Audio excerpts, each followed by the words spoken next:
Raceway.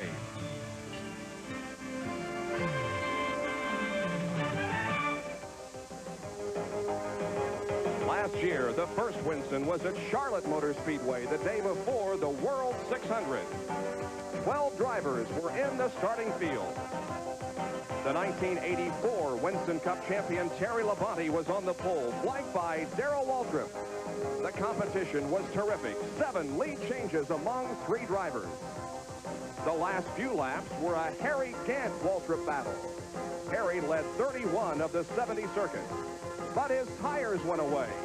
Darrell caught him, and on the next to the last lap, Waltrip passed Harry and won the first annual Winston. Then, just after crossing the finish line, the engine blew, indicating how tight these engines are wound for this short but rich race. But the Junior Johnson team collected $200,000 in just over 40 minutes. Today's field is shorter, the race longer, and it's the largest first-place prize in NASCAR history. We welcome you to Atlanta International Raceway. A happy Mother's Day to you. We have 2 very special races coming up for you here on ESPN. First of all, the Winston for the 9 winners last year, plus Jeff Bodine, and then the Atlanta Invitational. Good afternoon, everybody. I'm Bob Jenkins. Beautiful day for racing here. We should have a good one. This is a very special race for these NASCAR drivers. It's the Winston for the 9 winners last year, plus Jeff Bodine, the only non-winner, but he was the highest in the points. With me in the booth today, Larry Newber. And Larry, not only a prestigious race, but a lot of money involved. Bob, it really is. Just the money alone makes this a truly special day. Now, the winner's purse, just the winner alone, $200,000 for winning the Winston. Let's put that in perspective. The guy who wins the Indianapolis 500 makes about $1,100 per mile. The winner today, $1,400 plus per winning mile. Also in the booth with me will be Benny Parsons, and he'll be a participant in the Invitational coming up just a little bit later. Benny, this is a race in which the crews and the drivers really go all out. They have to go all out because it's a sprint race, 126 miles, that's all. They got to do a lot of practice out on Saturday and make sure that car is right. There's not going to be but one opportunity to change it, and you can't change it that much because you might make a mistake. Well, Jack Arute will be working the pit area for us today, but before we go to Jack, let's go to the public address announcer, Art Ekman, for the introduction of the starting field. Ladies and gentlemen, we present the 10 drivers who have earned the right to compete in the Winston. Starting 10th, in the second running of the Winston is Jeff Bodine, winner of the 1986 Daytona 500.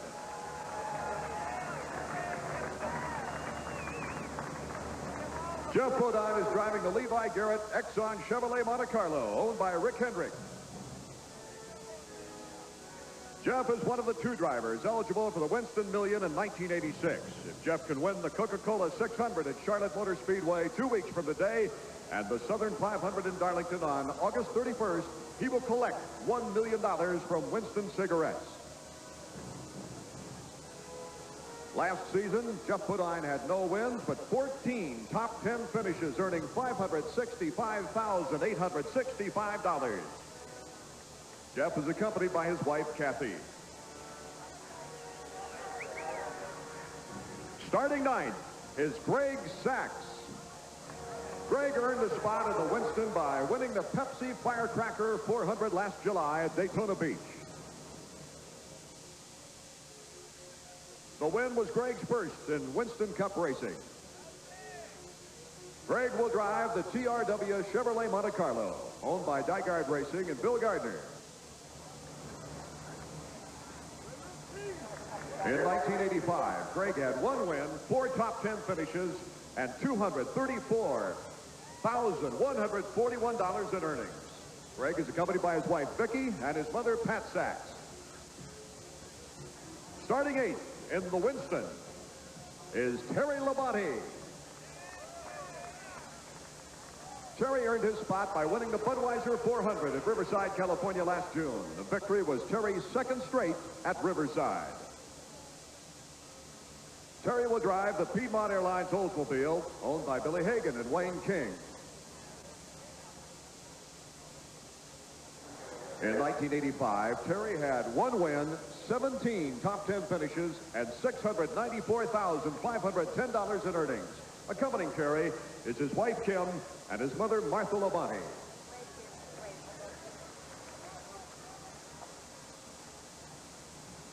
The 7th starting position goes to Ricky Rudd. Ricky earned the spot in the second running of the Winston by capturing the last race of the 1985 NASCAR Winston Cup season, the Winston Western 500 at Riverside, California. Ricky will drive the Motorcraft Ford Thunderbird, owned by Bud Moore. In 1985, Ricky had 1 win, 18 top 10 finishes, and earnings of $512,441. Ricky is accompanied today by his wife, Linda. Starting 6th in the Winston is Cale Yarborough.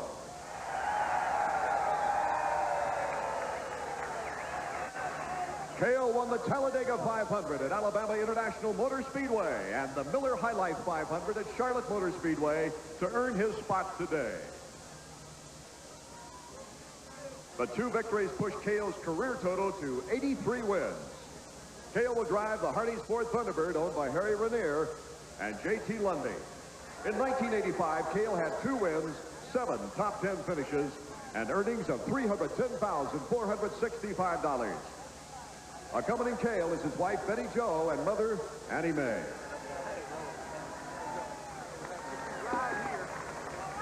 The 5th starting position goes to Neil Bonnet. Neil also earned his spot in the Winston by winning 2 races during the 1985 NASCAR Winston Cup season. The Carolina 500 at North Carolina Motor Speedway and the Northwestern Bank 400 at North Wilkesboro, North Carolina. Neil will drive the Budweiser Kentucky Fried Chicken Chevrolet Monte Carlo, owned by Junior Johnson. Junior is the only car owner with 2 cars in this elite field. In 1985, Neil had 2 wins, 18 top 10 finishes, and Neil earned $530,145. Neil is accompanied today by his wife, Susan. In the 4th starting position is Harry Gant. Harry earned his spot in the Winston by winning 3 races in 1985. The Sovereign Bank 500 at Martinsville, Virginia, the Delaware 500 at Dover Downs International Speedway, and the Holly Farms 400 at North Wilkesboro, North Carolina. Harry will drive the Skoal Bandit Chevrolet Monte Carlo, owned by Hal Needham and Burt Reynolds. In 1985, Harry had 3 wins, 19 top 10 finishes, and earnings of $804,287. Accompanying Harry is his wife, Peggy. Starting 3rd is Dale Earnhardt. Dale won 4 races in the 1985 NASCAR Winston Cup season to earn this spot in the Winston today. The Miller High Life 400 at Richmond, Virginia. The Valley Day 500 at Bristol, Tennessee. The Busch 500 at Bristol and the Goodies 500 at Martinsville, Virginia. Dale will drive the Wrangler Chevrolet Monte Carlo, owned by Richard Childress. In 1985, Dale had 4 wins, 16 top 10 finishes, and earnings of $546,596. Dale is accompanied by his wife, Teresa. On the outside pole, and starting 2nd, is Bill Elliott from Dawsonville. Bill earned his spot in the 2nd running of the Winston by winning a record 11 super speedway races during the 1985 NASCAR Winston Cup season, including 3 of the Big 4 races to earn the Winston Million. By capturing the Daytona 500, the Winston 500, and the Southern 500 last year, Bill became the first driver to collect the $1 million bonus from Winston cigarettes. The other races that he won included the Coca-Cola 500 right here at Atlanta International Raceway, the Crown South 500 at Darlington, the Budweiser 500 at Dover Downs, the Van Scoy Diamond Mines 500 at Pocono, Pennsylvania, the Miller 400 at Michigan International Speedway, the Summer 500 at Pocono, the Champion Spark Plug 400 at Michigan, and the Atlanta Journal 500 here at AIR last November. Total earnings for 1985, $2,383,187. Bill will drive the Coors Milling Ford Thunderbird in the Winston. The car is owned by Harry Melling. Accompanying Bill is his wife, Martha, and his mother, Mildred Elliott. And ladies and gentlemen, starting on the pole position for the second year of the Winston race is Darrell Waltrip. Darrell earned the #1 starting position by virtue of his third NASCAR Winston Cup championship in 1985. Darrell is also the defending champion of the Winston. He won the inaugural race last May 25th at Charlotte Motor Speedway when he came from behind to catch and pass Harry Gant on the white flag lap. Darrell qualified for the Winston by winning 3 races this year: the World 600, the Wranglers San Francisco 400, and the Nationwide 500. Darrell would drive the Budweiser Kentucky Fried Chicken Chevrolet Monte Carlo, owned by Junior Johnson.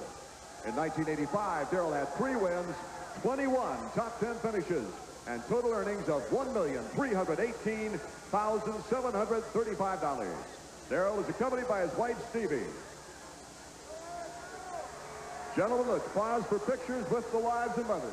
And so there is the star-studded field for the second annual Winston here at Atlanta International Raceway, and we're very happy to be here to televise it for you live.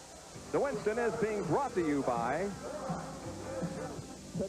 Larry Nuber and Benny Parsons in the booth. This is Bob Jenkins, and welcome back to the Winston that is going to be run here in just a few moments. And again, we'd like to wish all of you out there a very happy Mother's Day. Well, there is the purse that's at stake here this afternoon. The winner, $200,000, finishing in second position. The driver will earn $75,000, third $60,000, fourth $50,000, and fifth $30,000. Right on down the line to 10th, which pays $10,000. Let's go down now to Jack Arute in the pit area for more pre-race activity. Jack? Well, Bob, I'm with the mastermind behind the Winston, the second annual here in Atlanta, Jerry Long. Jerry, just a fantastic job by all the people at RJR and also at the Atlanta International Raceway. Oh, we're really happy, Jackie. The crowd is absolutely tremendous, and as you can see, enthusiastic by the tremendous roar that we've had here during all the introductions. We're most delighted with this great success.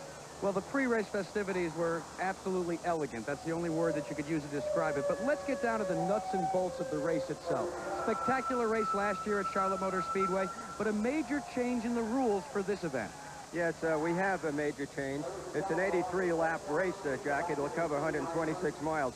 But the 40th lap will be a mandatory pit stop, and this is something new. It is mandatory. And every team must change 2 tires, but they have the option of changing 4 tires if they wish. So this is something that we're looking forward to. Now, if something happens and we're running under caution or whatever, it's still a mandatory 40 pit stop. Well, that's the story from pit road. Jerry Long's got to get over to give the traditional command to get the Winston underway. And I'm sure Benny, myself, and the rest of you guys will be talking a lot about that mandatory pit stop and what it does to race strategy. Back up to you guys. Well, it could be a very important factor in this race, Benny. Well, apparently Benny's mic is not working. We'll talk to Larry Nuber about that while we work on Benny's mic. The pit stop can bring about a lot of changes. It'll be something to watch quickly. All right.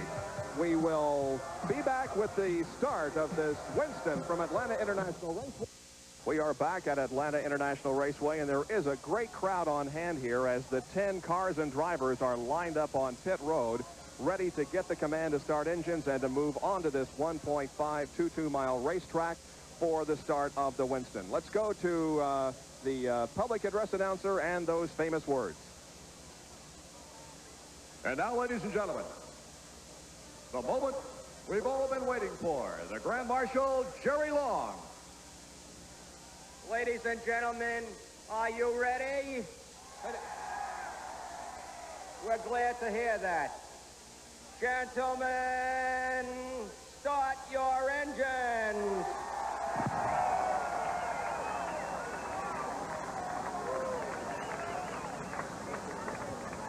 And just like at a place that will release some balloons a couple of weeks from today, and the aerial bombs going off, we get set to go 83 laps now in the Winston at Atlanta.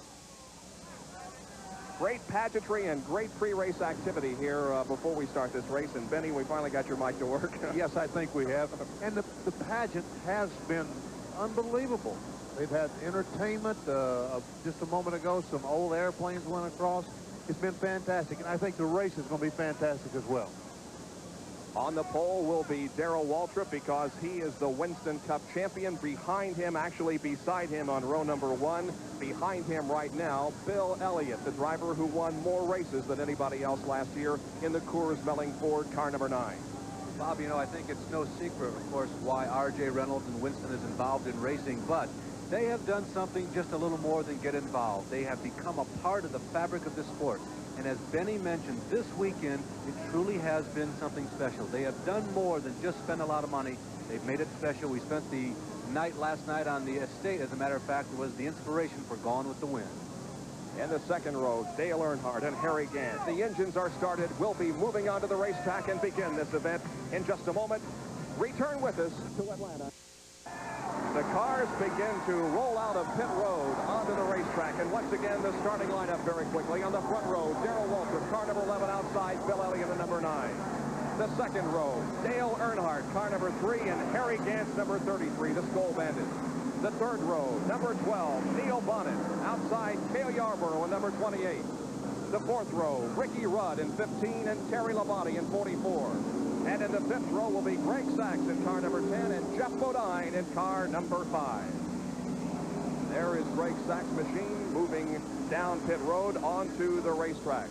We'll try to establish some radio contact. Let's go first to Larry Newber. Well, this is Cale Yarborough on your screen right now. Cale comes into this race. Are you guys looking at the number 9 car and the number 3 car, Cale? Yeah, the number 9 car has been running real strong all during the week, so I got a feeling he's going to be the man to beat. On the other hand, your crew is extremely happy, isn't it? Yeah, we've had a good week. Car's been running pretty good, so we just have to wait and see what happens as the race goes on, and just hope that the car, you know, stays as we, the chances stay just like we finished the race, finished practice with. I think we'll be in pretty good shape. Okay, Cale, best of luck to you. Thank you. And we also have radio contact with the guy who was on the pole for the race, the Winston last year, the '84 Winston Cup champion, Terry Labonte. Terry, this is Larry Newber up on ESPN. You guys have done a tremendous job this year piecing together a crew that was in fragments all over the winter. You've come along, you've been a winner so far in 1986. What about today? What are your chances? Well, I don't know. I guess right now they're as good as anybody. I think the car was working real well in practice yesterday, so hopefully it'll work good today. Terry, we talked to every one of you, of course, the last couple of days. Who were the cars or the car to beat? We keep coming up with Earnhardt and Elliott. You agree? Well, I would have to say Elliott for sure, and I think Cale Yarborough has really picked up a lot since he's been here, so I think he'll be one to watch also. Terry, best of luck to you. 86 has been a nice year. Maybe this will be a good day. Thank you very much. 83 laps, 126.3 miles. Let's get the predictions on who is going to win this race first. Benny Parsons. Well, I've been timing these cars for the past couple of days, and Bill Elliott has been so strong. As a matter of fact, I'm going to watch his line and figure out if he knows some secret I don't know about getting around this racetrack. Larry? The logical thing to do is to go with Elliott, but I like Yarborough. They've been calm, cool, collected, and very pleased all week long. I'm going to predict Bill Elliott. Let's get the prediction of Jackaroo. I'm going to go with Waltrip, number 11, 2 in a row. All right, and there you have our predictions from the booth. Who do you think is going to win at home? Well, it'll be a very short race, actually, and we're going to know within the hour, so don't go away. It should be tremendous. Now, on laps 20, 30, 50, and 60, the leader of that lap will pick up an extra $10,000. So it's very possible that the winner of today's race could walk off with almost $250,000, $240,000 actually. Well, Harold Kenner, the flagman, has given the cars 1 lap to go. Next time by, the green flag goes out, and they'll go to racing. There's a young lady on the announce stand there, Cindy Stecker, I think her name is. She won a contest that the sponsor had for, and she gets to start the car. Yeah, Becky Stecker, her name is. She's from nearby Bremen, Georgia, and it turned out to be a very nice situation, Benny. She is the consummate auto racing fan. They visited her and her husband's home, and it was bedecked with Winston Cup regalia, so it was a very nice sweepstakes contest, and a very fitting person won. And Harold Kinder is making sure she knows how to wave it and that it won't get wound up on the stick. A 31-year-old bank teller, and these guys are going to bank more today in the next hour. I bet she does all week long. Well, Benny, we hope you will be in this race next year. You didn't have any victories last year in Winston Cup competition, but hopefully you'll be in this race next year and have a chance at $500,000. I hope so. These races based on victories in 1985, and needless to say, 1985 was not a very good year for me. 86 so far hasn't been that good, but the car is much better, and that's the thing that's given us a lot of inspiration. And again, Benny will be in the Atlanta Invitational that will follow this race here at Atlanta this afternoon, and Darrell Waltrip will be joining us here in the broadcast booth, hopefully for a commentary during that event. Well, the field is in turn number 4 now, being led by the pace car. But the pace car docks into pit road. And here comes the field, 10 cars off of corner number 4, looking for the green flag to start the second annual Winston. And the green flag is out. The race is underway. Great start by Darrell Waltrip. Already has a couple of car advantage on Bill Elliott and Earnhardt alongside Bill, and carrying Bill Elliott way up the hill in turn 2. Bill Elliott on the high side of the racetrack in corner number 2. Now they race down the backstretch with Waltrip in the lead. Earnhardt and Elliott running side by side. Now Darrell ducks slow on the racetrack. That is the place to run here at Atlanta. But look at Bill Elliott on the high side. Blast around Darrell Waltrip, and it appears as if Bill Elliott is going to lead lap number 1. They come off of corner number 4. Elliott leads lap number 1. Earnhardt is second, then Waltrip, then Gant, then Bonnet, and Yarborough. Elliott looked like he was jet propelled going in turn 3, Bob. Just a tremendous jump on Waltrip going into the lead in corner number 2. Here they come off the backstretch.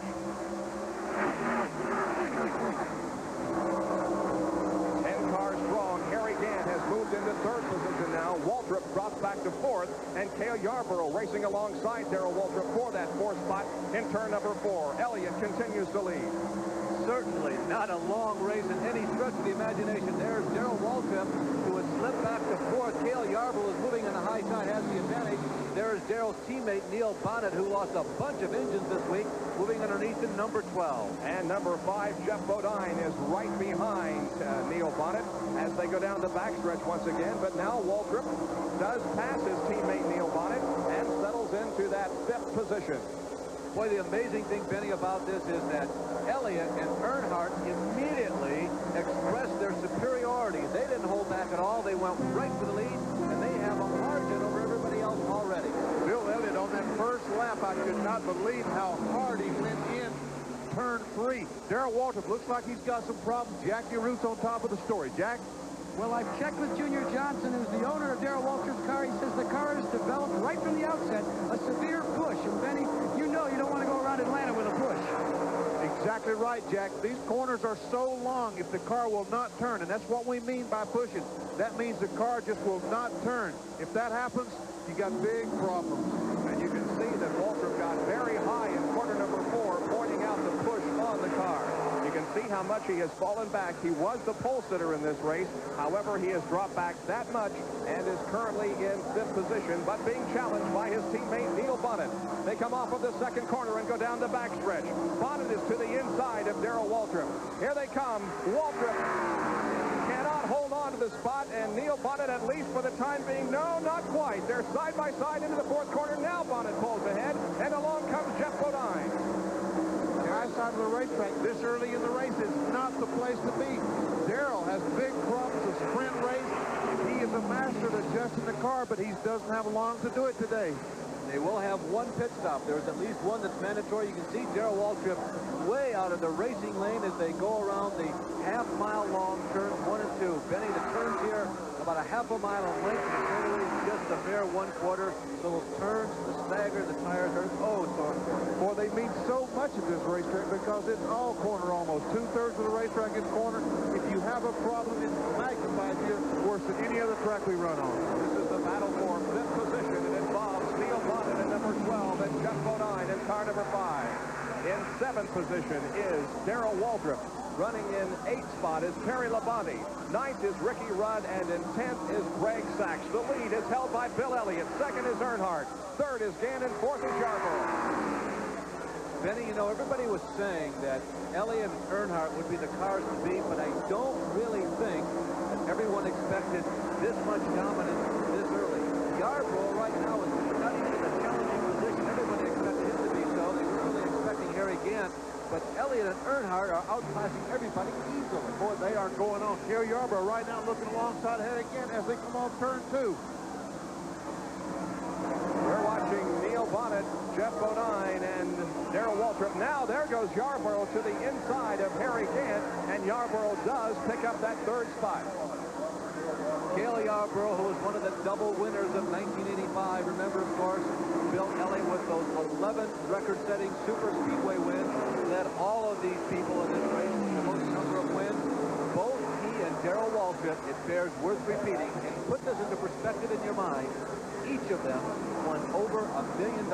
Bill over $2 million last year. That's like $100,000 times 20. Bill Elliott took the lead in corner number 2 just after the green flag drop and continues to hold it. We've completed 9 laps at the Winston at Atlanta International. Lead of the Winston here in Atlanta held by Bill Elliott.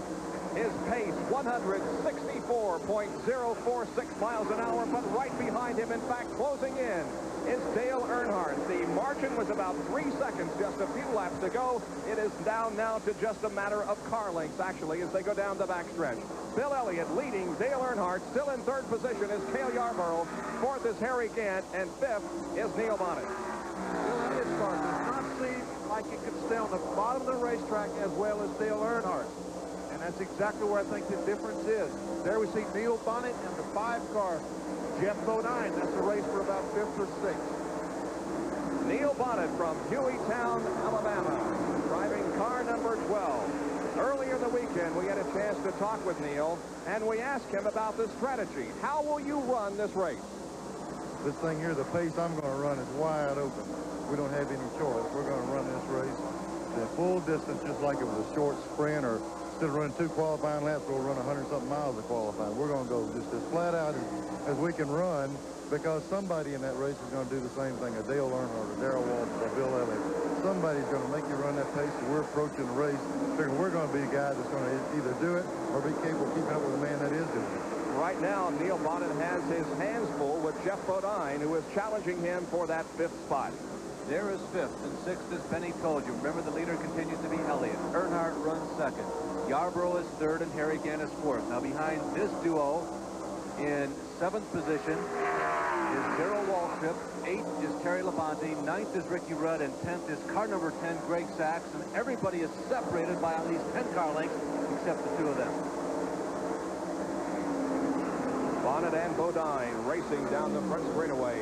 Now Jeff Bodine looking to the inside of Neil, but not able to take the spot away. Now Bodine looking inside once again in corner number 2. They get very close out there. They may have touched. Anyway, it's Jeff Bodine moving inside right alongside now of Neil Bonnet. They'll go into turn number 3. The bottom side of the racetrack is usually the fastest. Let's see if it is. Well, Bodine's car not apparently working too well down there as Neil Bonnet holds on to that position. What happens is those cars go in side by side, Bob. The car on the inside is the disadvantage because he can't go in as hard as he wants to. If he does, he'll run into that car on the outside, and it gives that fellow a real advantage going in those corners. There is banking here, but it's not the super high banking that we see at places like Talladega and Daytona. That's why that phenomenon exists. If you were at one of those big tracks, perhaps that Jeff would have had a better stick going in on the inside and might have been able to make the pass. Jeff Bodine eligible for the Winston next year also because of his performance and his win in the Daytona 500 earlier this year. He did not win a race in 1985, but is in the Winston today because he was the highest finishing in points that did not win a race. And there is also a pretty good battle going on for, that would be a 3rd position. Cale Yarborough leading Harry Gant, but only by a few car lengths. Neil Pastor just a couple of laps ago pulled out to about a 15-20 car length advantage. Now Harry has narrowed the gap. He's bringing this gold bandit back up on Yarborough's rear bumper. In the past few weeks, we have been very concerned about the health of Ernie Elliott. Let's get an update on that from Jack Arute. Well, you know it's the Winston, so Bill Elliott brought out the secret weapon. That's right. Ernie Elliott's on top of his truck, headset in hand, communicating with his brother Bill. And from the looks of the way that car is going around Atlanta International Raceway, it's obvious to me that the hands of Ernie Elliott have been under the hood of that machine. And we're very happy to see Ernie back with us on the Winston Cup Trail, and hope that his bad health problems are over. There is his brother, Bill, coming down the straightaway and completing lap number 19, continuing to lead the Winston. Benny, a couple things, though. We were told that apparently much of this motor was built by Dan. 19th lap, by the way. The next lap coming up is going to be worth the first bonus of this race, $10,000, right, Bob? That is correct. He has a half a lap to go, and it looks like that Bill Elliott is going to pick up the first bonus of this race for leading lap number 20, a cool $10,000. Let's see if he does. He brings the car off of the fourth corner and sets it onto the main straightaway, and yes, it is Bill Elliott leading lap number 20, and so $10,000 his already. Benny, this was also the site of Bill Elliott's last Winston Cup race. He won all those races, the first half primarily of 1985. Not a dry spell, but it was a lean second half, but this was the last place he won. Yes, last November he won the Atlanta Journal race, and it really helped the Elliots last year because they were on a bad month of luck. They fell out of 5 or 6 races that they had lost the Winston Cup lead, which Darrell Walker went on to win, but they came here, won the race, and I'm sure that they entered this race with all the confidence in the world. This racetrack has also been quite kind traditionally to the Ford Motor product. As a matter of fact, of the 54 Winston Cup races that have been conducted here, Ford products have won 23 times. So Bill and that guy in the orange and white car, Cale Yarborough, appear to be at least in the right chassis for this race. Well, Cale right now is dropping back from the 9 car. Bill Elliott put distance on Yarborough, and Harry Gant now, he's closed the gap even more. He's only 2 or 3 car lengths. You can see right there, 2 or 3 car lengths behind Yarborough. And doing a nice job of closing in on the rear bumper of Cale Yarborough. Here they are in corner number 1, but Yarborough for the moment still has 3rd place. This is something we don't normally see during a Winston Cup event. 4 tires, 6 total here in Cale Yarborough's pit. Why is that? Well, they're only going to be able to pit 1 time under normal conditions. That's on lap 40. And you guys upstairs can talk to Benny Parsons about the fact that you're going to have to decide just exactly what you're going to do to solve your handling problem. Benny, you've been saying Cale Yarborough can't stick down low. They're going to have to pick the right stagger and then 1 stop if they have any chance of winning this Winston race. Jack, that's exactly right, because they only got 1 shot. A sprint race, 125 miles. They think they're only going to get 1 shot to change the car. If the car is pushing too bad, in other words, when they go in the turn, if it will not turn, it wants to go to the outside retaining wall, some of the teams may change the left side. If the car's a little bit loose when they go in the turn, it's the back end's trying to come around. Some of the teams may change the right side, and some of them may change forward. It's going to be interesting to see what happens to these guys on lap 40. Benny, one other phenomenon.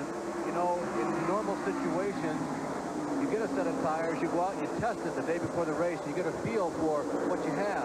But Dick Beatty says these tires have to be sticker tires that you change during this race. Well, that's exactly right. Dick Beatty says he's going to make sure there is no tires that have been soaked or brought from home. These tires here came off the Goodyear truck down in the infield under NASCAR supervision, and that's the only tires you can use. We go back to this race for 5th position, and it is still much the same as it was a few laps ago. Neil Bonnet with just about a 2-car length advantage on Jeff Bodine. These cars are the closest to each other of all on the racetrack. Now they're averaging about 163 miles an hour here today. They did not qualify for this race. However, they did qualify for the Invitational, and Tim Richmond set a brand new track record at 171 miles an hour, so they're about 8 miles an hour under a qualifying speed. Yeah, Richmond is kind of an interesting story because he populates part of that Invitational field, which is evenly divided between the old line guard, there's Greg Sachs, and the new young Lions. And interestingly enough, most of this field of the Winston is made up of the new generation of Winston Cup drivers, like that guy who won last year at Daytona on the 4th of July, a modified driver from, of all places, New England. Mattatuck, New York driver Greg Sachs in the TRW Buick Nygaard racing machine.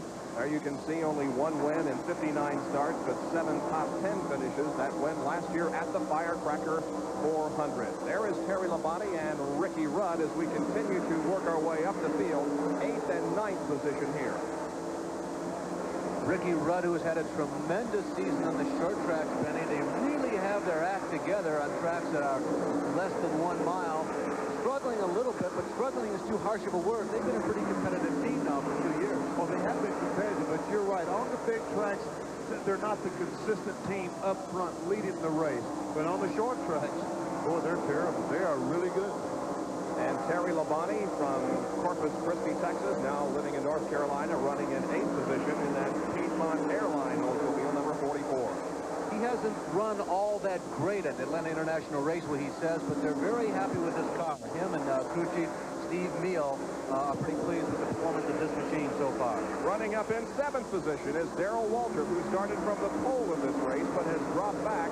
We hear because of handling problems. The car has a push, and he has fallen about a half a lap behind the leader, Bill Elliott.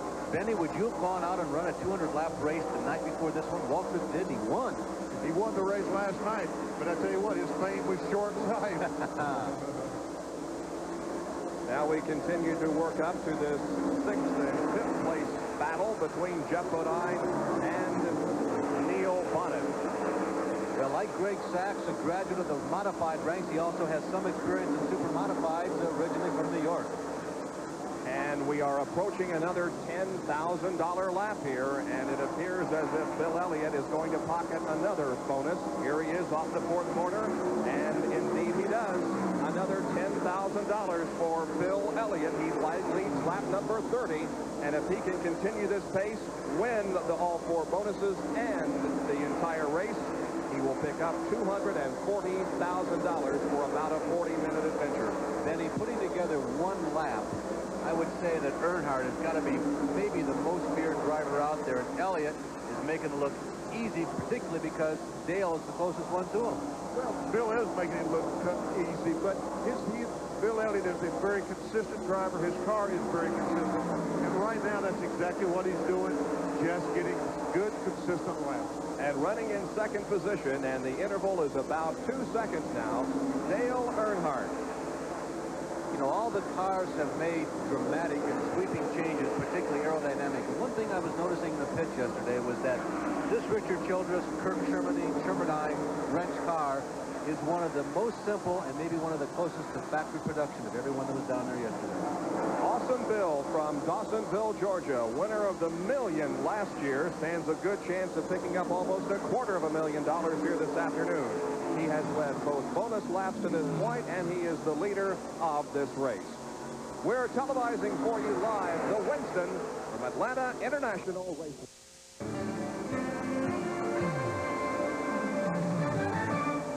We're delighted you could join us for the 2nd annual Winston from Atlanta, NASCAR's All-Star Race. And Bill Elliott is doing it. There were a lot of fears among the drivers that he would take the lead and run away from everybody. Well, he has now about a 3-second lead on Dale Earnhardt and has dominated this race to this point. However, a very important moment is coming up in just 3 laps from now. That's the completion of lap number 37. Everyone must pit on lap number 40, and that could mean the difference in this race. Shelmerdine and Childress, we were talking about that crew just a few moments ago. They have been outstanding on those pauses, particularly under green flag conditions this year. Dale has won at least 1 race because they got him out earlier than everybody else. They're the world champion. Union Oil, Union 76, has a competition in Rockingham, North Carolina, each year in the March. And the crews change 4 tires and put in 15 gallons of fuel. The Dale Earnhardt crew has won it 2 years in a row. As a matter of fact, they keep setting new world records every March. So when Earnhardt stops, you got to feel like he's going to have an advantage on the Elliott crew. And it's coming up very rapidly. Boy, Elliott's getting around here quick. There is Dale Earnhardt at the end of the backstretch. Now into turn number 3. Here comes Bill Elliott off of corner number 4. This will be the 39th lap. 1 more till the pit stop. Harold Kendrick, he has a special flag that he's given each one of the competitors. There it is. He's telling you must pit the next lap. You can see it's a white flag with the Winston logo in the middle of it, and that is an indication to everybody that they must stop this time around. Let's see what happens now. Bill Elliott racing down the backstretch. At the end of the backstretch now into turn number 3. And everybody will be getting off the accelerator onto the brakes and coming in for their stop. Elliott low on the racetrack, dropping down to the apron of the racetrack. Now he moves on to pit road. Here comes Bill Elliott, the leader of the Winston, for his pit stop. Bill is a little further down the pit lane. Then is Earnhardt. Bill comes to a stop first. Bill Elliott changing left side. What a strategy. Let's go down to Jackaroo. Now remember, Bill Elliott is the chief chassis man, so he's informed his brother Dan, who's working on the front tire, to go to left sides instead of right sides. They're going to drop the hood, and they're away in 13.1 off the jack. Further on up, more service taking place. There's Walter. Earnhardt is out. He gets out in front of Elliott. Elliott goes to the inside, racing on pit road, and continues to lead, gentlemen. Boy, he just out-dragged Dale out of the pit area and grabbed the lead again. I'll tell you, if there was ever a George Foreman-type move in a Winston Cup stock car race, Labonte looks like he's sitting a little more sideways than he should be. That was it coming out of the pit. Elliott said, no way. I see you there. You're in the way, but I got the momentum. I'm going by, and Bill Elliott took over. Whoa. What a move. And I tell you what, there's a fella down on the end of pit road that tells these drivers whether to go or to stop. And he was in jeopardy because those two cars were coming straight at him. He was getting out of the way. That was a tremendously exciting move of strength. Here we have Elliott about to lap, in fact, putting a lap on Greg Sachs. So let's see if the positions change during the pit stop. Elliott still in the lead. Second is Dale Earnhardt. Third position is Harry Gant. Fourth is Neil Bonnet. In fifth position now is Cale Yarborough. Sixth is Darrell Waltrip. Seventh is Jeff Bodine. In eighth position is Ricky Rudd. Ninth is Terry Labonte. And 10th is Greg Sachs. So the position change really involves Cale Yarborough and the fact that he lost third place. It looks like that Harry Gant had as good a stop as anybody, but look what happened here. There's the fellow. They just went right by the fellow with the paddle. And look at those fans. They are giving their appreciation for the move by Bill Elliott. And some appreciation from the fans, too, as you saw them waving Bill on as he stood on the accelerator and blasted out of pit road. So Bill Elliott still has the lead. As he comes around, we'll get an interval now between him and Dale Earnhardt. It's going to be about the same as it was, I believe. It's about 2 1/3 seconds. So just about the same interval that he had before the pit stop. You know, Benny, 2 years ago, people were saying, well, Bill's too slow talking. He's too much of a gentleman. I don't know if he'll ever make it as really one of the top 3 or 4 Winston Cup drivers. If there was ever any question about his ability or his desire to be aggressive in a race car, I think he just answered it. Well, I think he did. And, you know, this year has not been a good year for Bill Elliott. Coming off last year, he won 11 races, over $2 million. We mentioned a moment ago, $2.3 million. This year, he's had no luck, no success. He wants this race. You can tell he wants this race today. Well, Jack, you were down there in the pit area as everybody came in for a stop. What were your impressions? My impressions, gentlemen, were of surprise on the move by Bill Elliott. We saw him take on the left side tires. Everybody else took right sides and went on. So that must say that, 1, the chassis is working, and 2, that he feels that the right sides will last the 83 laps. I looked down the pit road at Dale Earnhardt, Jackie, and he took on left sides as well. So both leaders took on left sides. And we're watching a great battle on the racetrack for 4th position. Neil Bonnet in number 12 and Cale Yarborough in number 28 going at it tooth and nail out there for 4th rather. Cale, as we indicated, was in 3rd place before the pit stops, but didn't get out very quickly and now has to work his way back up through the field.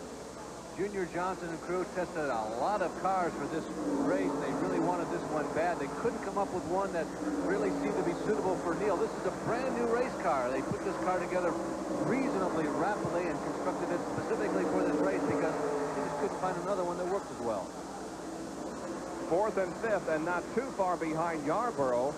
6th and 7th position, Jeff Bodine and Darrell Waltrip. So this is definitely the best race on the track at the moment. You're also watching a great deal of money in terms of race winnings last year as well as career. Last year, these 10 drivers who were in this Winston won a combined $7,900,000. Their career winnings total, almost $32 million.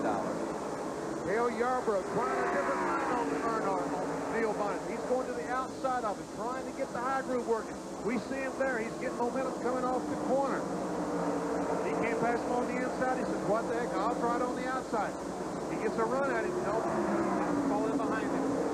In the pit stops, here were the major changes. Cale Yarborough fell from 3rd to 5th, but as you can see, he's trying to move around 4th place.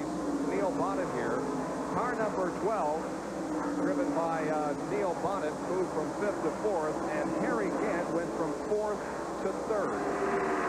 One of our spotters also informs us, Bob and Benny and Jack, that one of the reasons why Cale had such a poor pit stop compared to some of the other people, he almost lost it. He got very sideways going into the pit. And in just another lap and a half, another $10,000 bonus lap for Bill Elliott. He's right now in turn number 3 as we continue to watch this 4th and 5th place scramble. Here is Bill Elliott now coming out of turn number 4. This will complete lap number 49. And the next time around, another $10,000 for Bill Elliott. Bill Elliott's mopping up in the mud today, isn't he? Well, I'll tell you, it's been quite a day for him, as it was at Talladega last week for about 9/10 of that race. But of course, this is significantly shorter, and he must be driving with a great deal of confidence. All right, we will watch him now come around the 3rd and 4th turns. That Ford obviously is just handling perfectly for him.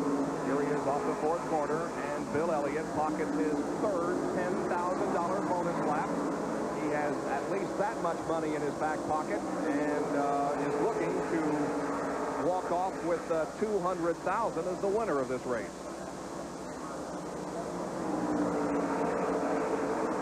Well, Richard Childress, of course, the owner of the Dale Earnhardt machine. Let's go to Jack Arute for some information from him. When you have only one shot on pit road to make a decision, you have to make it count. Now, Richard Childress changed left side tires, and just a couple of moments ago, Richard, you weren't aware of the fact that Bill Elliott did likewise. No, we made the decision from our last 2 races here. We've seen which helped the car the most, and that's why we made our decision. We didn't know what anybody else took because we were too busy doing our pit stop. No concern about the right sides going the distance? No, they should go. I checked most of the car's tires from the last race, and it looked pretty good, and the track will get a little better. Well, there you have it. One shot, they took it on the left side. All right, and Dale is still in 2nd position, but just not having any luck at all, closing in the distance between himself and Bill Elliott. The track creates some interesting phenomena in terms of tires. They go away quickly for like the first lap or 2, and then they seem to stabilize. There's Cale Yarborough moving underneath Neil Bonnet. They're still side by side. You can see Bonnet with that high momentum lane, make it the middle momentum lane. Jeff Bodine is trying to stay in there. Cale touch. Look at Cale sideways. Almost loses it, but saves it miraculously. He was going for 4th position there with Neil Bonnet, and the cars touched in corner number 4. Cale Yarborough with an outstanding job of driving, but look at what it cost him. Kudos about 10 car lengths. Yeah, kudos also, Benny, to Jeff Bodine, because he got out of the throttle just a touch, gave Cale enough room to squirm around and get out of trouble, because if Jeff had stayed in the throttle, he had the momentum, he had been in the middle lane, he would have gotten by. Now, Benny, can that much of a contact with the car cause a difference? No, it wasn't the contact. It was just Cale was trying to get under the car, the Neil Bonnet car, and if you come off the corner, if you can't let the car drift out against the outside retaining wall, you have to, what we call, crimp the car, cramp it down, use the steering wheel. It's going to make the back end swing out and get loose. That's exactly what happened to Cale. So now Cale has his hands full in a battle for 5th position. Jeff Bodine wants that spot very much. They go side by side into the 3rd turn, and again Yarborough with just a slight advantage. Well, he's on the outside. He's doing the same thing to Bodine that Neil Bonnet did to him. Bodine going in the corner, almost lost it. He got the car sideways. We see the back end of the car wiggle a little bit as he comes off turn 4. Each position is a significant money interval. 75,000 per second, 60 per third. Those seem to be foregone conclusions. $50,000 per fourth. These guys are fighting over the difference between $30,000 and $25,000 just for 56 positions. Here goes Jeff again inside in corner number 3, moving alongside Yarborough, but that's not the place to be. No, what happens when you get down on the bottom of the racetrack? The car wants to go around. You have to let it go out a little bit just to save it. Bodine can't do that. You see Yarborough go by him on the outside. Well, we have another bonus lap coming up in 5 laps, so the possibility of another $10,000 for Bill Elliott as he continues to lead this race. We'll be back with more live coverage from Atlanta of the Winston. So Winston and the Atlanta Invitational this afternoon on ESPN. And we welcome you to the Winston, where 58 laps out of 83 have been completed. And the lead is held by Bill Elliott. He has led all but one lap. On lap number 40, because his pit was further up the racetrack toward turn 4, Dale Earnhardt crossed the starting line first, so therefore Dale Earnhardt is credited with leading lap number 40. However, Bill Elliott has led every other lap. And then there is Dale Earnhardt, who continues to run in second position, and we have a bonus lap coming up. Next time around, there is Bill Elliott, a half a lap, and he will pocket his 4th bonus lap of $10,000. In almost every other ESPN race where there have been these bonus laps, they have been among the most exciting laps in the entire race. But today, Elliott has just simply, absolutely dominated this field. And not too long ago, Bill lapped Terry Labonte, so 8 cars are running on the lead lap now, and there is Bill Elliott pocketing another 10 grand. He's won $40,000 so far. What the people in the garage area was afraid was going to happen, that Bill Elliott would dominate the race, and that's exactly what's happened. Jack Arute has talked to Cale Yarborough's running very well, running third right now. He's struggling for 4th there. He's trying to pass Bonnet on the inside, and Jack Arute has talked to the crew, and what do they tell you, Jack? Well, Benny, what they told me was they just weren't sure what was wrong with the car. They said, we put the tires on, we made the adjustments as requested, went back out on the racetrack, and the handles went away. And they've really had their hands full ever since that 40th lap pit stop. In a way, they're kind of hoping for a caution. Now Cale Yarborough moving alongside Neil Bonnet, but Bonnet holding on to that 4th position. They continue to race those side by side coming out of corner number 4. It's Yarborough to the inside and Neil Bonnet to the outside. Cale seems to have a superior car, Ben, in terms of horsepower and speed, but once he gets caught up to somebody, it's so difficult for him to pass. You can see that Darrell Waltrip has snuck into the picture. He's picked up a position on Bodine. Yeah, Jeff appears to be dropping back somewhat as Darrell Waltrip in car number 11 has moved into that 6th spot. And there is Jeff Bodine back in 7th, and Jeff was right up there battling with Yarborough not more than 5 laps ago. But obviously something has gone wrong with Bodine's either handling or the race car. Well, as bad as Darrell Waltrip's car was to begin this event, I feel like he has done a good job in just bringing the car back up. He has adjusted his style to what his car was doing, and I feel like he has done a good job to be in the 6th spot right now. 63 laps are complete now. We have 20 more to go in this race, and Bill Elliott is dominating, and not too far ahead of Bill Elliott will be Ricky Rudd, and he will be lapping him before too long, we anticipate. Let's go down once again to Jack Arute. Well, we've been talking all afternoon down here on pit road about setup and who had the right one. Dan Elliott, it seems like you and your brother Bill have got not only the right one, but the only one. You've been just running away from the field. Well, I had a good feeling at Talladega, but let's just wait till the end here. And the car's hooked up, and it's running good, and the main thing now is just go the distance and be there at the finish. Well, what about the engine? Do you feel a little more confident about it? You weren't all that confident at Talladega. You still said, hey, I'm still new at this game. Well, like I told you, I've still got a big pair of shoes to fill, but I feel good about this one. And I think we can go all the way on fuel. Well, that's a good story. All the way in fuel in 83 laps. Not too bad, Dan.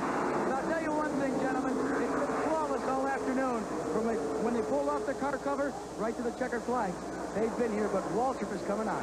He sure is, Jackie. Darrell Waltrip is a man on the move. He just puts Cale Yarborough in his rearview mirror and now sets his sights on his teammate, Neil Bonnet, and he is about to move into, or at least looking for, 4th position. Well, Darrell Waltrip has worked him out a groove of his own. Nobody else is up there. Look where he is, way on top of the racetrack. All the other cars is running on the bottom, and when Darrell comes off that corner, he has momentum out of this world.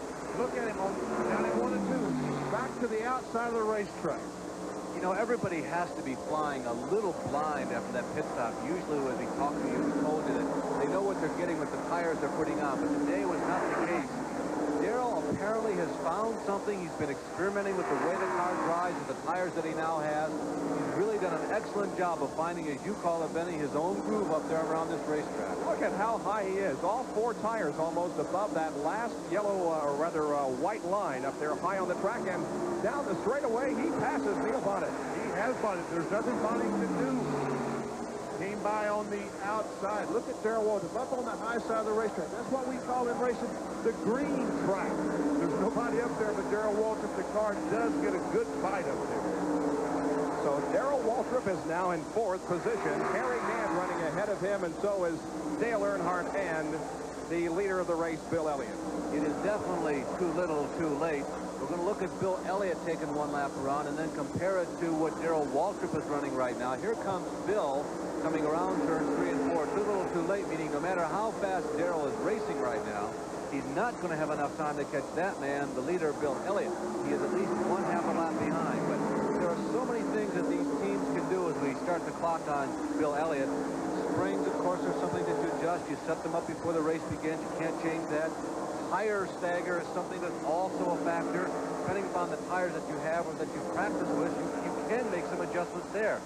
But in this race, as we told you, not so. So Waltrip has done an excellent job in a car well prepared for the changes that this track might undergo and making it go faster in the late stages. Bill Elliott, one reason they changed left sides, as I mentioned very early in the race, he was moving up a little higher on the racetrack. Man, Dale Earnhardt, they changed those left sides. He has been able to bring the car back down on the racetrack just a little bit. We see the time that they're in, 34.4 seconds. And that translates to what, Bob? 159.279 miles an hour. The average speed of the race is 159.275. So that is the speed. Now here comes Darrell Waltrip flashing across the line, and again beginning our clock, and we'll see how the two speeds compare. That with the leader, Bill Elliott, or the time turned in by Darrell Waltrip, and you can see the battle behind Waltrip involving Neil Bonnet and Cale Yarborough. They have been doing this for the last 10 laps, going at it lap after lap. And Bonnet shoots in 3 real hard on the outside. Now goes up the racetrack, and back Cale comes on the inside. And meanwhile, here comes Waltrip off the 4th corner. Will convert his. Well, it's just a little bit slower than Bill Elliott, but not very much. That translates to a 158.817. So it's less than a mile an hour difference. Now, let's go down to the pit area. Jack Arute is with Junior Johnson. Junior, I got to ask you, what did you do on that pit stop that woke Darrell Waltrip up? Well, we adjusted the tire stagger for one thing, but the car's not handling really proper, and he's had to go up in a high groove, and that gives him a little more room to slide and slip around. So that's basically his secret right now. He's just up real high.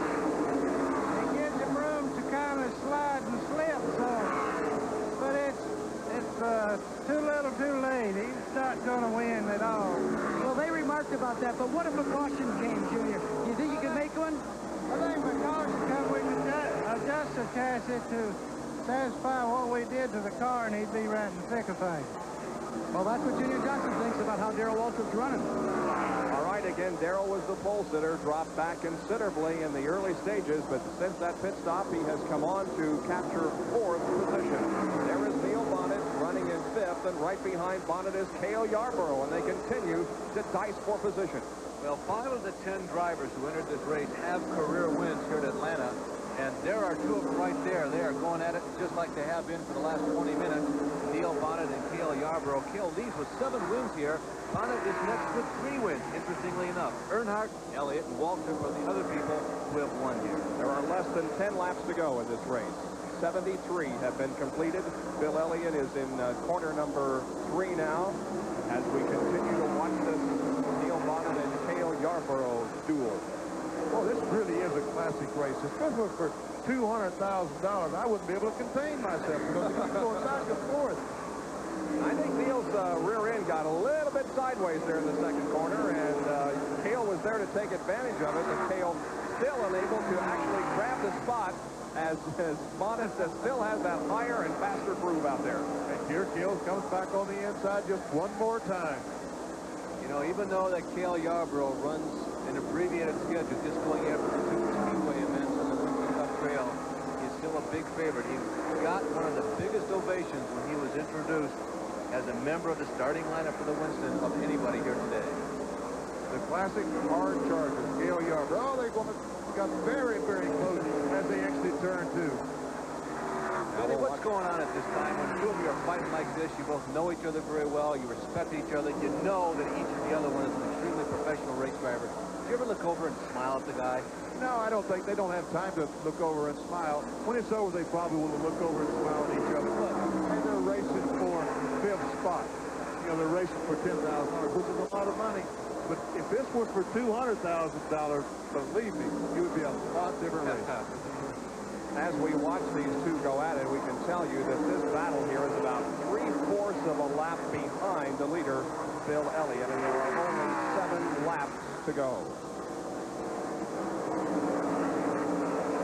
Bill, you go ahead, man. Bill Elliott can almost see the checkered flag, but as Bob said, there is 7 laps to go. And anything can happen in this sport. Last week in Talladega with 12 laps to go or whatever, Bill Elliott looked like he clearly had the race.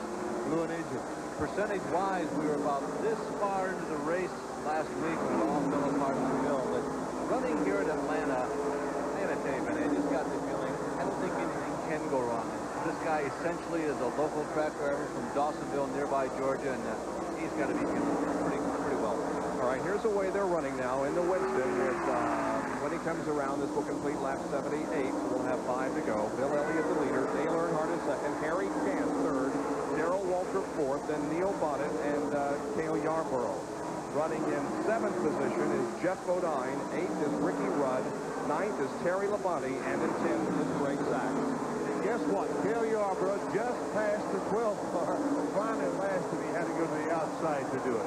There he is on the outside. Now the roles are reversed. Bonnet's on the inside, Yarborough on the outside. Look at Cale's car sliding up there on the bank.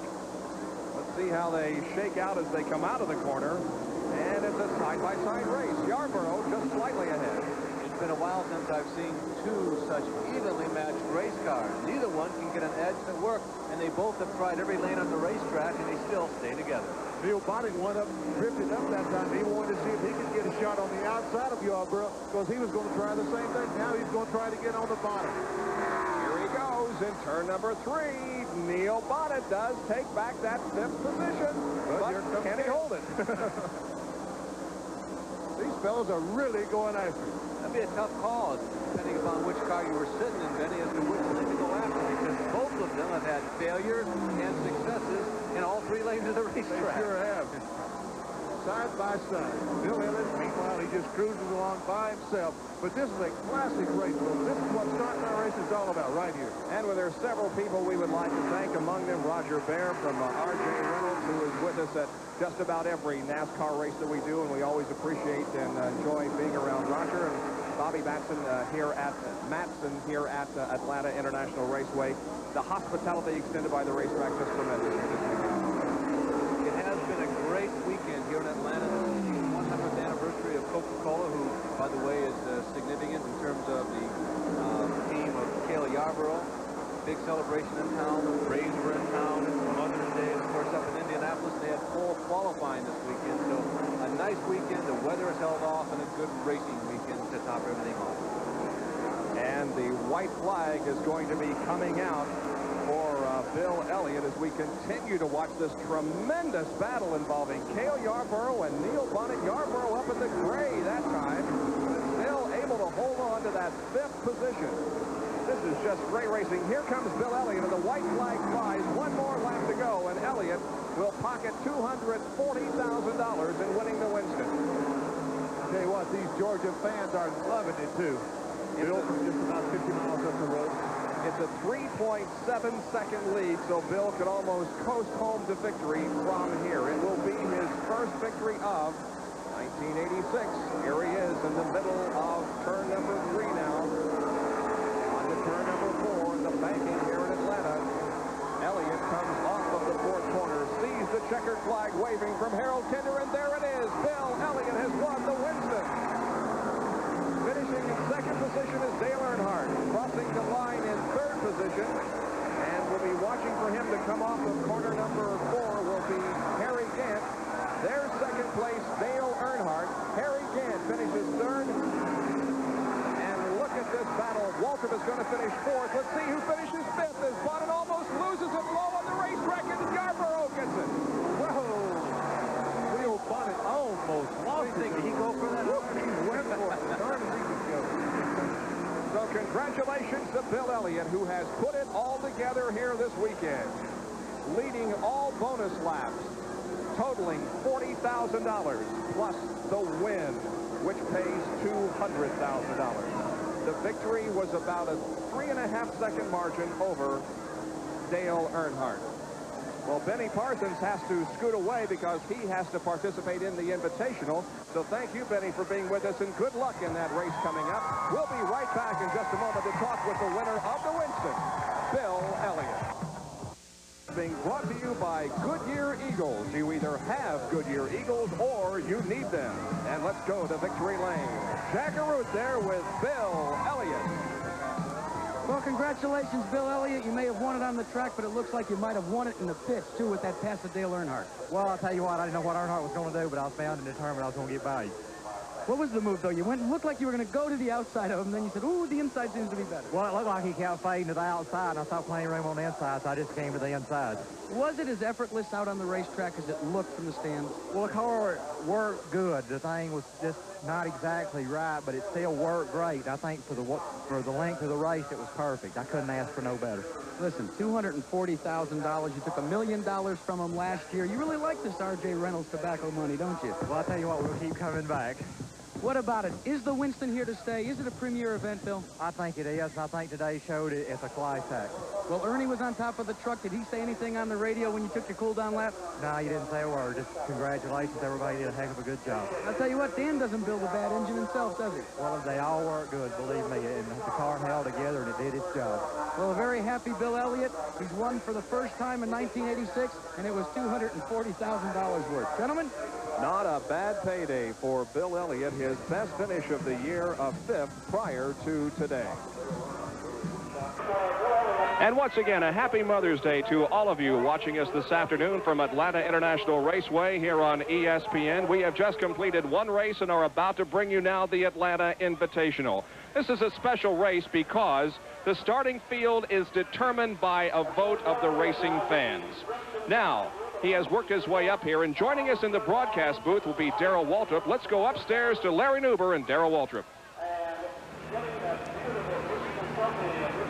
Well, thank you very much, Bob. It's a race with only 10 cars, but it can be very tough, as we just saw. Well, when you put 10 cars out there, they're all prepared superbly. They're all winners, but unfortunately, only one guy can win the 200 grand. So it was a great race, and I guess we'll have it again next year somewhere else. Well, back to the Invitational, it seems like it turned out just the way everybody dreamed. We have some veterans, we also have some young drivers. But to give you an idea of the competition of the field, we have a new track record on the pole. Well, it's an interesting concept, having this particular race with the fans selecting the drivers that were to participate in it. Richmond being up there with a track record doesn't surprise me. He's been awful quick all year long, and there's some guys back there with a lot of wins that are right behind him that know how to run 100 and whatever laps, where he only maybe knew how to run one. And we also have in this field at least 3 drivers who are one of the group of most dedicated drivers in all of automobile racing, starting in the back. Bob, we're on our way downstairs. This could be a good one. All right, thank you, Larry. We'll look forward to the comments of Darrell Waltrip during this Atlanta Invitational, which is being... Welcome back to Atlanta International Raceway. Darrell Waltrip and Larry Nuber have joined me here in the broadcast booth for this 100-lapper, and the command has already been given to start engines. The cars are warming up, and in just a few seconds, we'll be pulling onto the racetrack for a couple of warm-up laps. Now, here is a starting lineup for today's Atlanta Invitational 100-lapper. On the pole, receiving 132,284 votes, Kyle Petty, the number 7 711 Ford. Outside, Tim Richmond, the number 25 Folgers Chevy. Second row, number 8, Bobby Hillen Jr. in the Miller American Buick. His teammate outside of row number 2, Bobby Allison. Third row, Benny Parsons, car 55, and Lake Speed in car number 4. In row 4, Joe Ruttman in number 26, and Richard Petty in car 43. The 5th row, Dave Marcus in car 73 and Buddy Baker in 88. The 6th row consists of Buddy Arrington in 67 and Jimmy Means in number 52. And in the 7th and final row on the inside, Trevor Boyes in car number 6 and J.D. McDuffie in car number 70. And as you can see, the field is beginning to move away from pit road and onto this 1.52-mile oval here at Atlanta. The purse here at this race is tremendous. The winner's share will be $75,000. Second place picks up $40,000, third $30,000, and so on down the line, with the 7th place driver receiving $13,500. And you can see that just to start this race, the 14th place finisher will pick up $10,000. Well, we have a couple of in-car radios that we'll be enjoying during the race today, and we'll first try to contact Bobby Allison. Bobby, this is Bob Jenkins in the ESPN broadcast booth. Can you read us?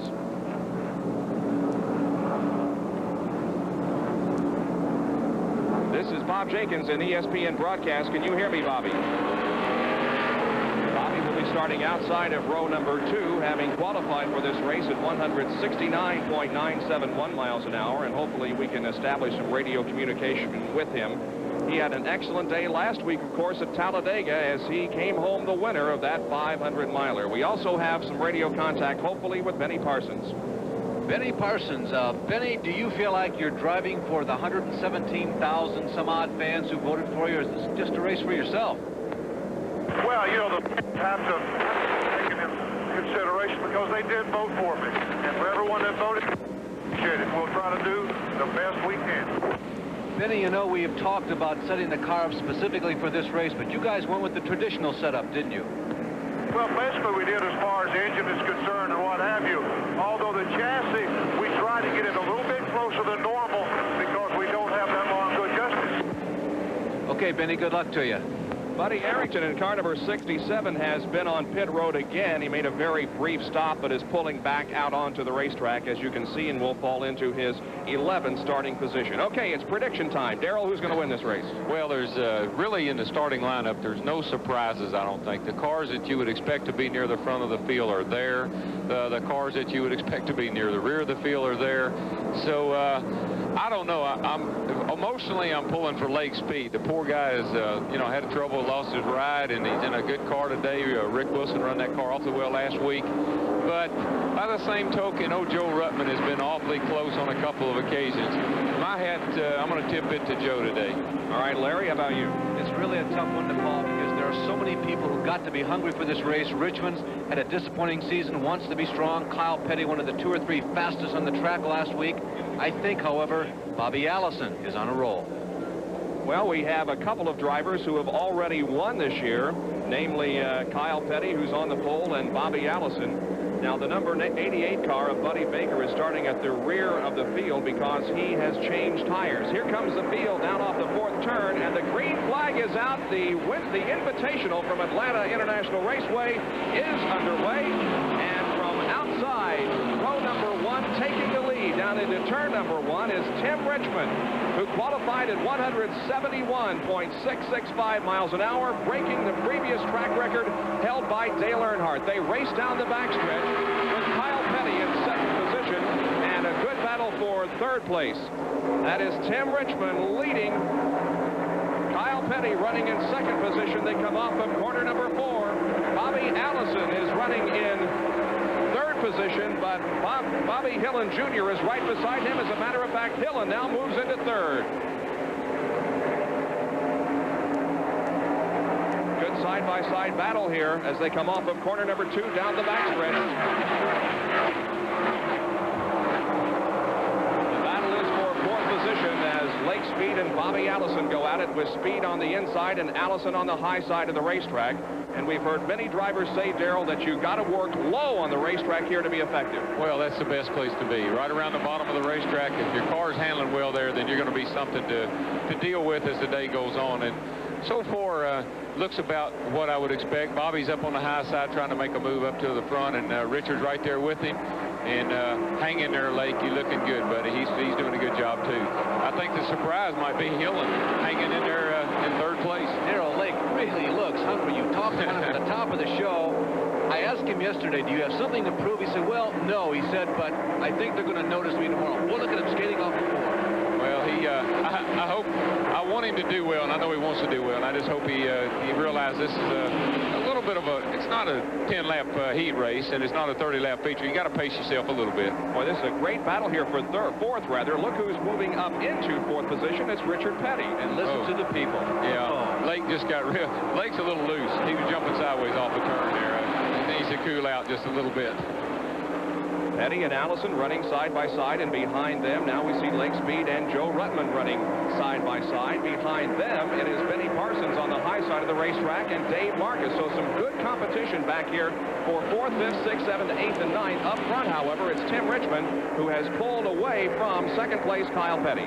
Darrell, those first three cars, Richmond, Kyle Petty, and Bobby Hillin Jr., they seem to have the best stick of everything than anybody out there. Well, of course, Richmond proved he was quick when he broke the track record, and it'll be interesting to see how he does. That car has been getting awful loose with him in previous races, and it's been quick, but it's been given up. And it looks like they're closing the gap a little bit on him now. So that's going to be something to keep an eye on. All right, we'll time this lap and see what kind of speed they're turning out there. We begin lap number 6 here. There are the first three. It's Tim Richmond in the lead, Kyle Petty in second position, and now Bobby Hillin begins to challenge just a little bit for third spot. And right behind Bobby Hillin, also up there very much in contention, is Richard Petty. If there's any surprise here in the early laps, these first 9 cars are together, but dropping way back is Buddy Baker. I would not have expected him to lose hold in the sleep pack so soon. No, you know, I don't understand about changing the tires. I don't know what he could have done there. So that's an interesting situation. Maybe we can find out what happened. I didn't know that there was any problem with changing tires. 33.6, a 163.071 mile-an-hour lap. So he is considerably off the qualifying speed, but you got to consider all the other factors today. Well, they'll be running 34-second laps in 15 laps or so. The tires give up, and the guys will be moving around. You see Bobby, he's looking for a high line, trying to find a place to run. It wouldn't surprise me to see RP get up there and rub that fence before the day's over. And Bobby Hillin beginning to drop back just a little bit now as Richard Petty has moved into third position, and Hillin in fourth with Joe Ruttman in fifth position, and Benny Parsons beginning to make a move on the outside of Joe Ruttman. We're watching the Atlanta Invitational, the field voted on by the spectators, and we'll be back with more right after this.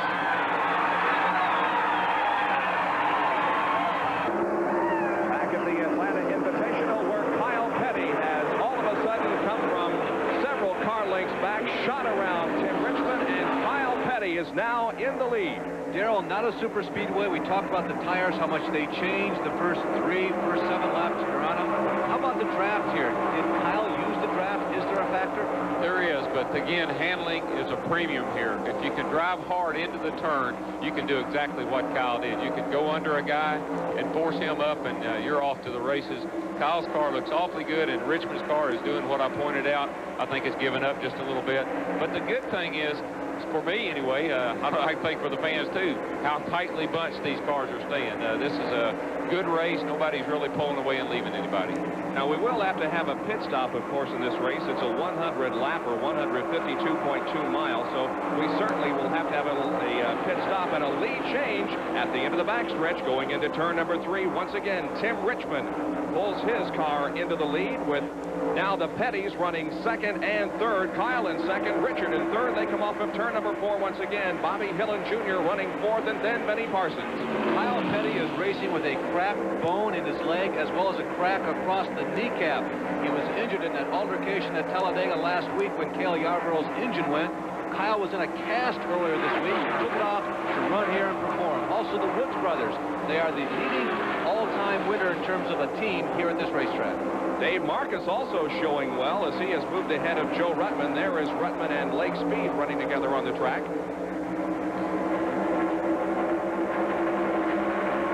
And Benny Parsons moving to the inside of Bobby Hillin now as they go into turn number 1 again. And Benny Parsons and Dave Marcus run door handle to door handle into number 1. This is a critical time in the race right here. We're at 11 laps. This is when the tires start to go away just a little bit. We got a great race. Look at going down the back straightaway. Forget all that other stuff. That's a great race.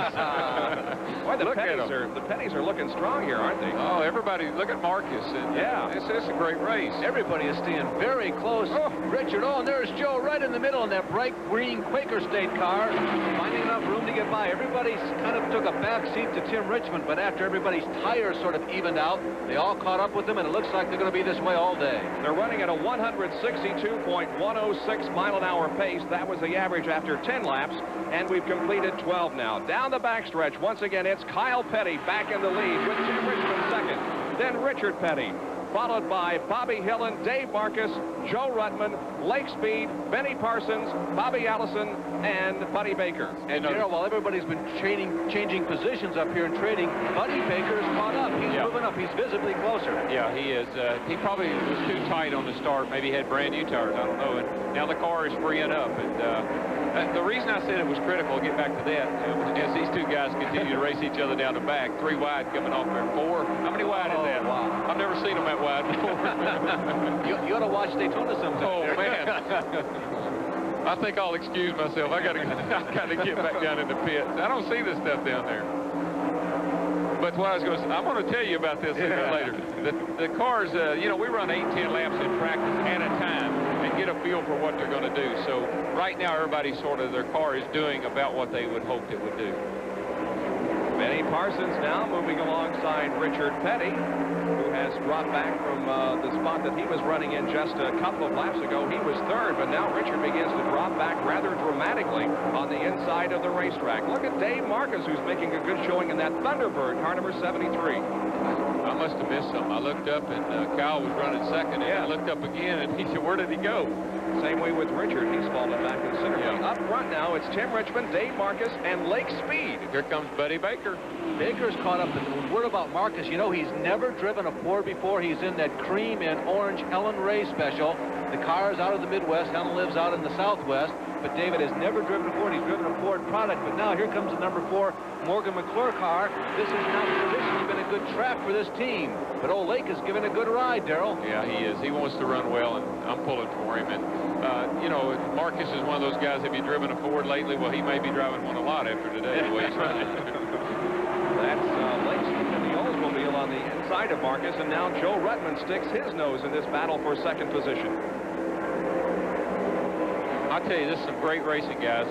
I never would have thought that they would have stayed this bunched up. It's real tight, and it's a great race so far. And I'm surprised that Bobby Allison falling back the way he is. I thought he would have been a factor. There's his teammate Bobby Hillen Jr. in the red and white number 8, the second of 2 Miller American cars. Bobby Allison is not even in the picture.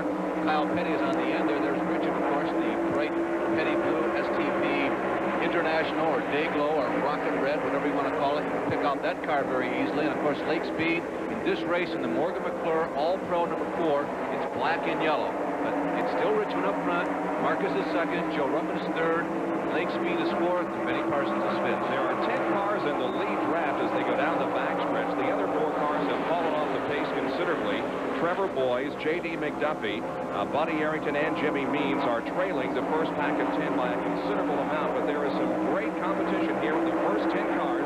As Marcus has moved into second, they come down the straightaway. Joe Ruttman now in third, and Benny Parsons fourth. Tim Richmond still leads the Invitational. But we are going to go 100 laps. It's 150 miles, 152 to be exact. So everybody's got to stop. And Darrell, running this close, once everybody makes a pit stop, this is not an indication as to how the last half of this race will go. Bobby Allison could still easily be the most superior car in the end. Well, he could be. Of course, the crews are all sitting down there anxiously awaiting to service these cars, and that could be where this race will be won or lost, is in the pits as they come in, and who can get out with a couple of seconds over somebody else can be the difference in who wins and loses.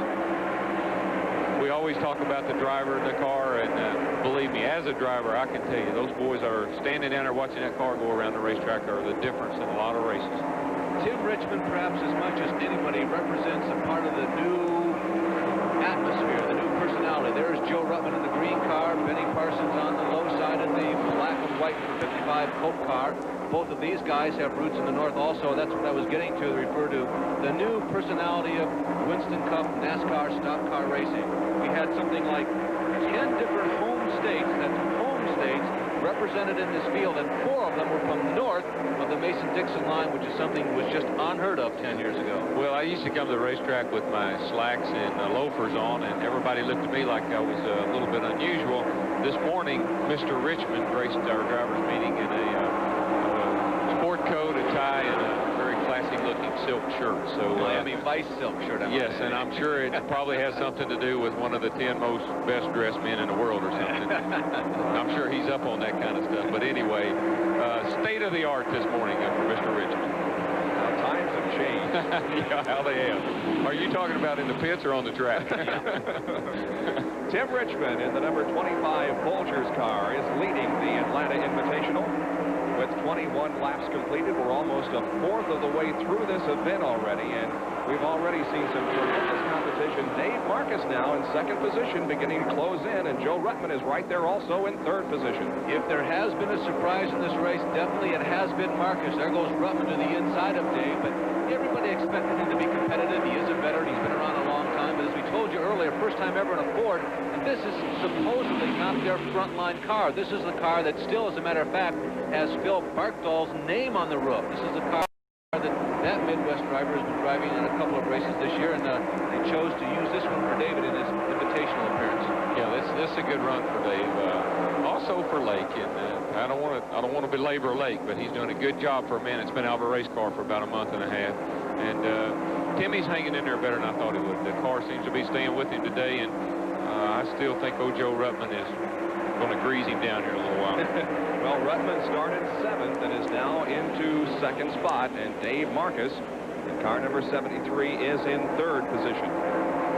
Dave Marcus, who has been around a long time, and a lot of people probably forget that at one point he had the fastest car in the circuit and won a lot of races in the Harry Hyde prepared K&K Dodge number 71. Harry Hyde, the same guy who was turning the wrenches for Tim Richmond. They've had a frustrating year, and it would be a big day for them if they could pull off a win here. Well, let's go down to the pit area for an observation from Jackaroo. Jack? Well, guys, one of the things to remember, gentlemen, is the fact that unlike the Winston, which we previously saw when all cars had to pit on the 40th lap, these guys have got it wide open. The window is whatever they care to do. Talking to all the crew chiefs, however, they said because there are so few cars in the race, we're going to run the string down just as bloody far as we can. Looking for a caution so that they can do the service under the guise of a caution and hopefully with a lot less pressure than under the green. Now the real good battle, Jack, is for third position on the track as Richmond and Ruttman have separated themselves from this group of cars with Marcus, Lake Speed, Benny Parsons, and Bobby Dillon Jr. along with Kyle Petty. It looked like Lake got a little loose coming out of 4 then, and the guy's got a little jump on him. His car's running a little looser than the rest of them, but Benny's getting a little loose too. Looks like when they get up here and draft each other side by side like that, the cars do move around. Oh, there's David, a big slide. Whoa, is way out toward the wall. That's that side-by-side racing, the wind coming off of those cars, and the tires are a little slick and a little hot, and I think you're going to see a lot of moving around before this day's over. And Lake Speed loses a position as Parsons now moves up to the outside to run alongside him.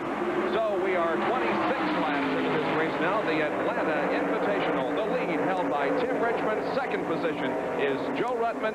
We'll be back in just a moment.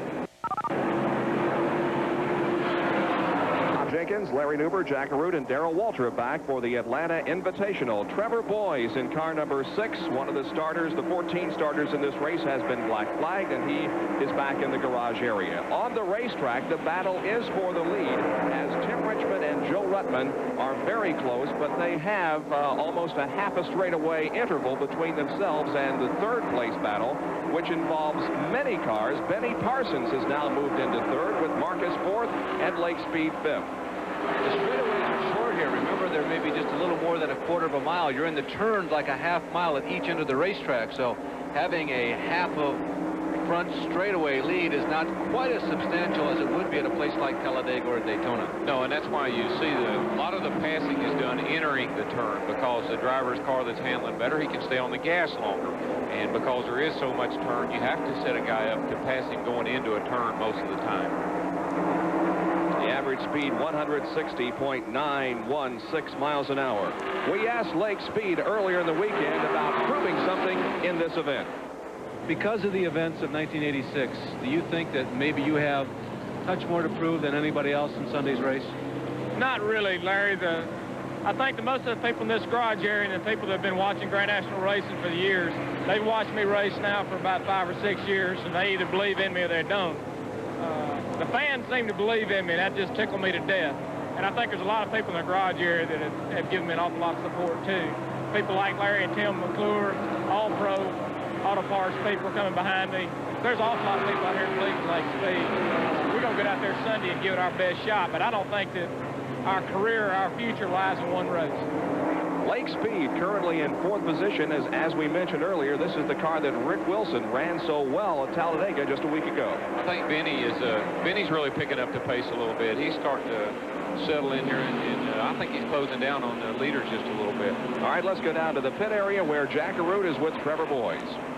And Trevor, you certainly didn't want to be in the pit area this early in the race. What put you out? We lost engine. Unfortunately, we just come down here. We had engine problems in practice, changed motors, put a short track motor in thinking maybe the combination would work here, but unfortunately it didn't. Well, now that you've been in the first annual Atlanta Invitational, what are your thoughts about this type of racing, this type of competition? Do you like it? I really enjoyed it. I enjoyed the whole weekend. It wasn't a points race. There wasn't no pressure. It was a thing the fans did, got me in. I'm, proud of that, and we'll come back next year and try harder. Well, he's first out, but he's #1 in a lot of fans' hearts. That's how he got in the race. Trevor Boys out of competition, but Tim Richmond in number 25 and Joe Ruttman in 26 are very much in this race, battling for the lead. There's the average speed at the end of 30 laps, 160.83. Trevor brings up a good point, Darrell, that we might want to comment on. That is, you come here in a relaxed atmosphere, unlike last year when you had a tremendously big and important race the day after as we watched Jimmy Means in the pit area. Well, that's true. A lot of the drivers didn't like having to prepare for the World 600 and run the Winston and all that stuff in the same weekend. And that's why the event ended up on its own, more or less, to give guys a little bit more time to prepare for it, hopefully make for a better show. Frankly, I just assumed have had it, with a companion, this being a companion event, but it's going to work out pretty good. I think this thing can support itself as we go along. Trevor was one of the surprises getting into this race, although he did some active campaigning. He worked very hard to earn his invitation. We're looking at Jimmy Means a couple of seconds ago. He's one of those guys we referred to at the top of the show, Darrell, that is probably one of the most deserving in all of racing. He comes every week. It's his job. He pours his heart and soul in it. He's certainly underfinanced. Everybody knows that. But it was nice to see him and J.D. McDuffie, people like that, put it in. And Joe Ruttman is now beginning to mount his challenge on Mr. Richmond. Yes, Joe's going to get by Tim here, looks like. And just a real quick on Jimmy Means. Sandy Jones is Jimmy's crew chief, and he now works for us. And to tell you the quality and caliber of people that these guys have been working for them, Sandy is one of the best mechanics that we've got working on our race car. So, Jimmy is underfinanced, to put it politely. If he had a little bit more help, he knows a good mechanic, he knows a good race car, and he's a good race driver, but he just he doesn't have those big dollars that it takes to do the job. Pretty good evidence there in turns 1 and 2 that the low side is the place to be, as that's where Joe Ruttman was when he passed Tim Richmond and is now moved himself into the lead as they come down and complete lap number 36. Joe Ruttman leads, Tim Richmond drafting right behind him. Yeah, that was a good pass, but I still see Benny is closing up real nicely here, and he could be a factor in this lead draft here just a little bit. In terms of the fan balloting, Ruttman came in as one of those marginal people. Yes, he is visible, he's run well. You expected Richmond to get in, you expected Benny Parsons to get in among the top 3. Some of the people who did not get voted in were a couple of winners of 1986 already. Morgan Shepherd, Rusty Wallace, Bobby Allison, of course. It was basically a shoe-in. Dave Marcus had an awful lot of support going in, but Ken Schrader was not voted in. David Pearson, surprisingly, among the non-invitees. Bill Parsons, Tommy Ellis, Ron Bouchard, Mike Alexander, perhaps some of the people who came close but just didn't garner enough of the 189,000 odd votes that were cast. We were watching 6th, 7th, and 8th place there just a minute ago as Bobby Allison now has moved into 6th and coming back after trailing this 10-car draft that we've had the first few laps. It's a good race up front, and Joe and Tim are swapping the lead around, and we got J.D. slowing down as he goes by the start-finish line here, and here comes Benny. Benny is doing well as J.D. McDuffie, who is making his 600th race start here today and has never recorded a victory in Winston Cup competition. Well, I know we got radio contact with Benny, I wish we could take the time out here and ask old Ben how's it going out there right now. Benny. I don't think we ought to do that. I'm sure he has his hands full. There's McDuffie to the inside of the racetrack going down the backstretch. Meanwhile, Richard Petty and Buddy Baker are also in a contest. This would be for 9th position. Buddy Baker and Richard Petty, who at one time, believe it or not, were teammates, and they represent the 2nd generation. There are some 3rd generation drivers which are involved in Winston Cup, NASCAR stock car racing now, but these 2 guys have been around a long time, and they're two of the true veterans of this type of racing. JD is really going slow as he comes through on the apron down to 3 and 4. I think he's going to make it back to the pits, but if he didn't, no, he's going to make it okay. I was going to say it'd be a great time for a caution flag as far as pit stops are concerned. Good side-by-side racing here. It's Buddy Baker to the inside and Richard Petty to the outside. Now Baker moves ahead of Petty, moving out of corner number 4. Well, the owner of this number 26 Quaker State car is the legendary drag racer Kenny Bernstein, and he is down in the pit area. Let's go to Jack Arute. And he's a motor specialist in his own right, but Kenny, is Joe running this race according to your pre-game plan? Is this the way you wanted it to be? Challenge for the lead now? Well, absolutely. We want him to go to the lead anytime he can. That's Larry McReynolds, the crew chief's call. They really decipher what they're going to do. But right now, it's a little loose, Joe said, and he's having his hands full, but he is pushing hard. Well, if he's running loose, what kind of an adjustment will you make on that one pit stop, knowing that's the only chance you'll have to get your hands on that car? Obviously, Jack, we got to tighten him up some. We got to give him some stagger in the tires or give him a little wedge in the car, tighten it up so that he can drive around the corners. Well, Bob, Larry, Darrell Waltrip can tell you upstairs just how critical that can be, and you better hope that you choose right when you've only got one shot. Yeah, Jack, stay there and watch and see what they do, and so I'll know what to do to Matt. I'm probably going to have the same problem. Darrell, yesterday, Joe was stressing to me, ironically enough, that the turns are so big here that you have to concentrate on being as tight as you can get at the apex, right in the center of it. Yeah, it's true. You can't stand the car turning sideways.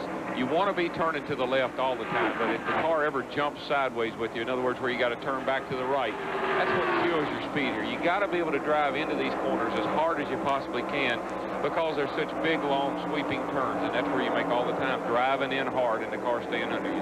All right, let's run down how they're running now.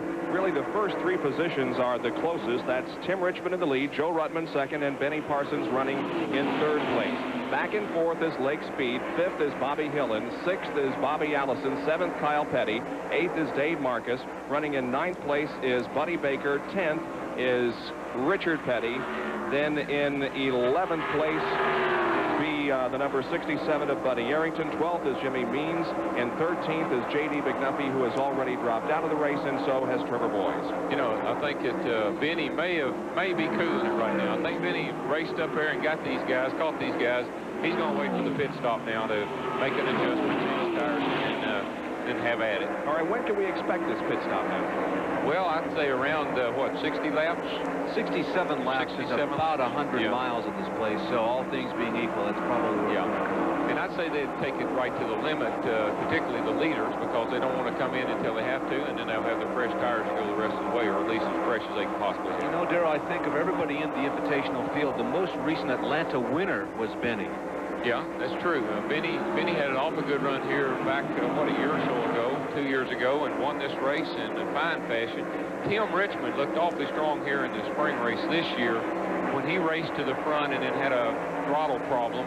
So thing was sticking open with him or something. He had a fast car that day, and I thought he would probably be a contender. And the reason I think Joe's going to be running as well as he is, that car has looked really fast on a number of occasions. Joe's had some problems, but I spent some time with Kenny this week, and he feels like their team's coming online now, and I think they're going to be a team to reckon with as the season goes along. As the leaders begin to lap Buddy Arrington, the slowest car on the racetrack right now, and we are nearing the halfway point. We've completed 46 out of 100 laps. There are the first 3 as they lap Buddy Arrington. Tim Richmond is running in the lead with Joe Ruttman in 2nd position, and 3rd with Benny Parsons in car number 55. Right now, ESPN and NASCAR present with Benny Parsons a track fact.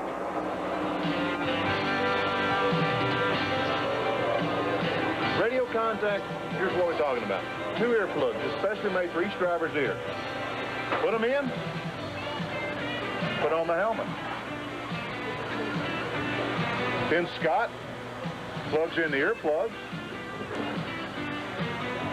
and then he gets the power source and plugs it in the back of the helmet. The driver then reaches down, turns on the radio, adjusts the microphones in front of his mouth, pushes the button down, says to the crew, see you guys in Victory Lane in about an hour or so. And this track fact has been brought to you by Levi Garrett Chewing Tobacco. Time after time, the quality comes through. You're watching the Atlanta Invitational NASCAR race. There are the first 5 after 47 of 100 laps. We'll be back in a moment.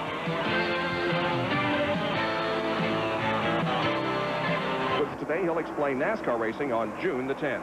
Well, Dave Marcus appears to be the first to come in for his regularly scheduled pit stop. The crew goes to work on the right side of that car, changing the rubber. Marcus has very much been in contention for the lead of this race, but now becomes the first to pit, and they are making some chassis adjustments. You can see the pit crew member who has climbed in the right side of that car, and they're changing all 4 tires. That's it's not surprising that he's in first. The Fords traditionally don't get quite as good a gas mileage as the Chevrolets. That he's changing 4 tires, that's a surprise. He's really in a bit early. Apparently the setup is going away quickly, Darrell, because he figured I better go in now. If I wait long, I'm going to lose that much more time on the racetrack. If I make the stop now, he's inside the window. He can go the rest of the way. By virtue of changing 4 tires, he may have had a tire going down, and he may have felt that there was something wrong with the tires, and he wanted to change all 4 of them just to be safe. Well, we've mentioned on a couple of occasions that Benny Parsons is running very strong. He's in 3rd position behind Joe Ruttman and Tim Richmond, and Jack Arute is down in the pit area with Leo Jackson. And Leo Jackson is the team owner of this operation for Benny Parsons. Leo, it looked as if Benny closed right up to the rear bumper of the front runners and then backed off, trying to conserve tires and handles until you can make the pit stop. Well, you know, I really don't know. He says that the car is, you know, perfect by itself and maybe a little bit loose right behind another car. We have some tires laid out here, you know, that I think will tighten the car up a little bit when we change the tires. Under green flag conditions, under the green, will you go for 2 or will you go for 4 all the way around in the tire department? I didn't hear you. Will you go for 4 tires or 2 tires on the pit stop? Well, if it's green, we'll go 2. If it's caution, we'll go 4. Well, Leo, your driver's now in 2nd. You better get back to business because he may be going for 1st shortly.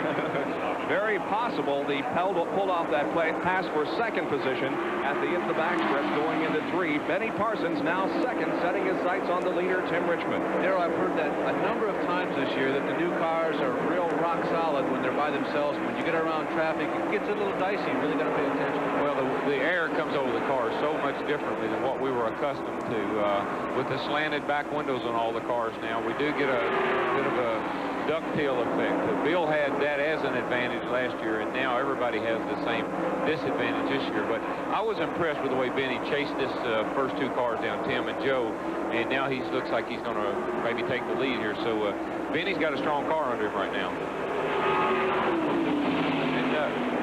And you might add that our old buddy Lake, now he's certainly not up there in the front, but he's not falling off the pace that badly. He's still within striking distance. Lake Speed running in 4th place. There are your first 2, Tim Richmond and Benny Parsons. 55 laps have been completed. You're watching the Atlanta Invitational on ESPN, and we'll return after these messages. We are back at Atlanta for the NASCAR Invitational. Kyle Petty is in the pits. He was our pole sitter. They took on 2 new tires and filled the car with fuel, of course. Let's go to Jack Arute. Now the heavy hitters make their presence known on pit lane. First one in is Benny Parsons. The crew goes to the outside tires. Right side rubber being exchanged very quickly, while 22 gallons of fuel are going in the back of the car. You see the crew working like choreography. They come out, he's out and away. Now, where is Tim Richmond? Richmond in number 25, Harry Hyde's crew, was getting ready, but he has not made his presence known, and here he comes now. Yes, he's slowing out of turn number 4, Jack. We'll just keep it with you as he's entering pit lane right now. The Chevrolet making its round turn down towards his position. He tries to get on the binders. Something awry with that car. He tries to hit the marks there by the Folgers crew. They go to work. They are going to change left side tires. Now, this will be interesting to see if they elect to do just lefts or go around and then take on the rights. Normally, you would go to the rights first and then take the lefts afterwards. But this could be a strategy move on Harry Hyde's part for Tim Richmond. Richmond looking out. The jack drops. He's away. A good quick stop. I don't think it was as quick as Benny's, though. Now here comes Joe Ruttman, who is running third, coming in for a stop. Now, Larry McReynolds and his crew will have to go to work. They've got 2 marks to measure their pit stop by. One crew took on right side tires. The other took on lefts. Let's see what McReynolds calls for Joe Ruttman's machine. It comes to a stop, and at least first and foremost, they're going to the right side. The jack goes off. The tires are already off, and new ones are being exchanged. The lugs being attached by the tire men. A very quick stop. Will they go? Yes, 4 tires for Joe Ruttman. So we've got 3 choices with the top 3 competitors. Right side with 1, and now we have a chassis adjustment on Joe Ruttman's car as well. This will be a little longer under green flag conditions, but it could spell the difference competitive-wise at the end of this Atlanta Invitational. They complete their work on the left side, and the last car to pit will be Bobby Allison. Has he learned something after watching all this? Well, time will tell when he goes in for service from his crew. Locks the car up, position, waiting for service. They come across, making a chassis adjustment first. You notice they run without windows in the upper window so they can make the chassis adjustments easy. They go to the right side tires, and it looks like it's going to be a fairly normal pit stop for Bobby Allison. He's gone for rights. What do you think, Darrell? So far, the big surprise was Ruttman, taking on 4 tires. I don't believe I'd have done that, and plus they had a problem with an air wrench on the left front. Richmond, the problem that these guys are having when Trevor Boyd's engine blew, he left oil down here in the pit lane. They put down the stay dry, and these guys are coming in hot, as you'd expect them to, hitting the stay dry and getting all out of shape. That hurt Timmy a little bit, and hurt Benny a little bit. Seemed like these guys back on this side of the start-finish line on the far side are having the most trouble. Everything else pretty routine. Everybody else made a normal pit stop, but as we said at the front of the show, pit stops were going to be the difference. Who could get in, who could get out, and who did what was going to make the difference. And as you can see, Richmond is long gone. And the guy who came out best in all of this Benny's long gone. Was Benny Parsons, with Tim Richmond now running second. Bobby Hillin Jr. is third. Running in 4th position is Lake Speed, and in 5th position is Kyle Petty. All of those standings now after the pit stops have been made. They're still averaging 160.398 miles an hour. So our colleague who helped analyze everything in the Winston leads here in the Invitational. We'll be right back at Atlanta International Raceway.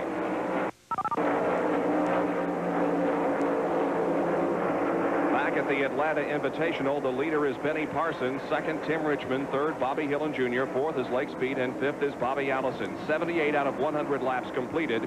We have had 7 lead changes among 5 drivers. They're averaging 158.620 miles an hour. There is your leader, Benny Parsons. But the interval between Parsons and second place Tim Richmond has closed considerably. It was about 5.5 seconds about 10 laps ago, and now it's down to just about 2 seconds. So Benny has his hands full. There is Richmond. You can see how close the interval now is. Marcus running between the 2.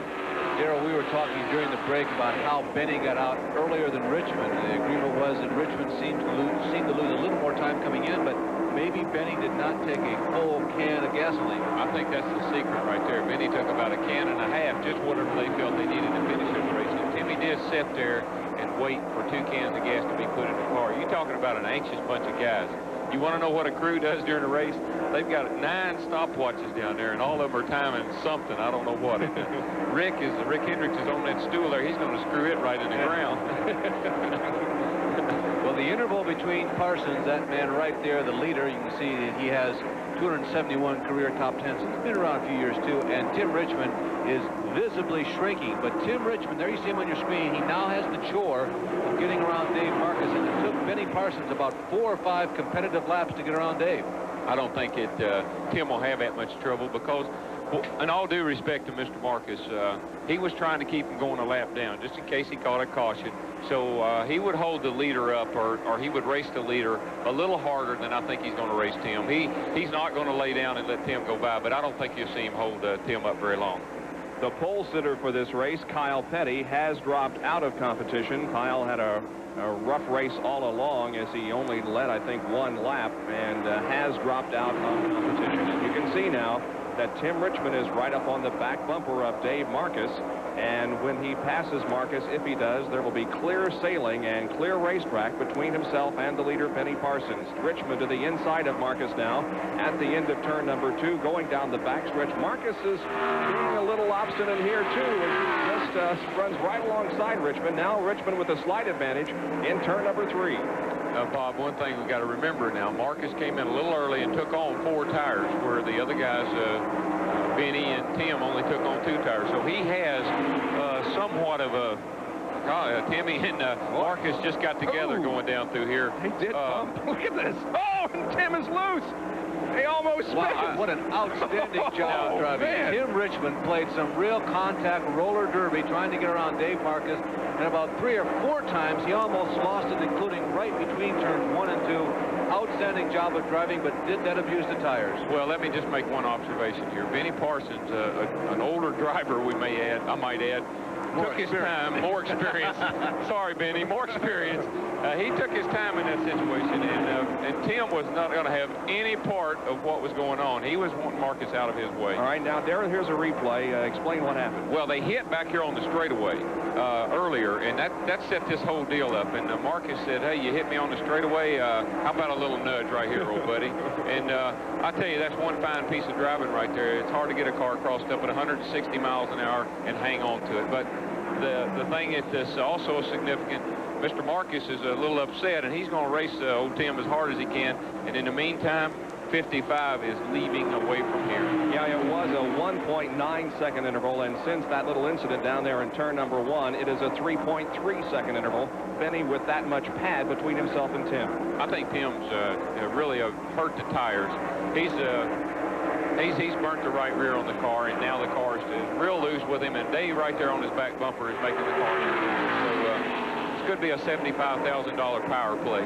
Well, I tell you, that's a really tough call. If you're looking at the situation of Dave Marcus, whether he was in the right or whether Tim was in the right, who was in the wrong, that's a difficult one. As Darrell mentioned, you want to try and stay close. So if you get maybe 2 cautions bunched together, maybe you can get your lead back. But it started here in the front stretch. Actually, in turn 4, Darrell, they got close together. They were rubbing, and they got down to number 1. And Richmond just said, I am not going to let you lead going into 1. And he slowed down a little bit on Dave Marcus, and they touched. He's done some damage to the right side of the car. As they hit going down the straightaway here, it was a hard hit, and also I think he's cut a tire, hurt a tire, and that car is not handling, and I'm saying they're going to bring him in any time now. We'll watch for the stop by Tim Richmond. If he does, in fact, choose to come in, he stays out there for another lap. There are only a little less than 14 laps to go now for Benny Parsons, and he stands a chance of winning $75,000 here in the Atlanta Invitation.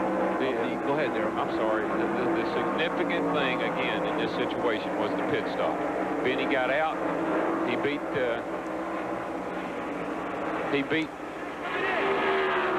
Well, some information from Jack Arute in the pit area. What is the situation down there, Jack?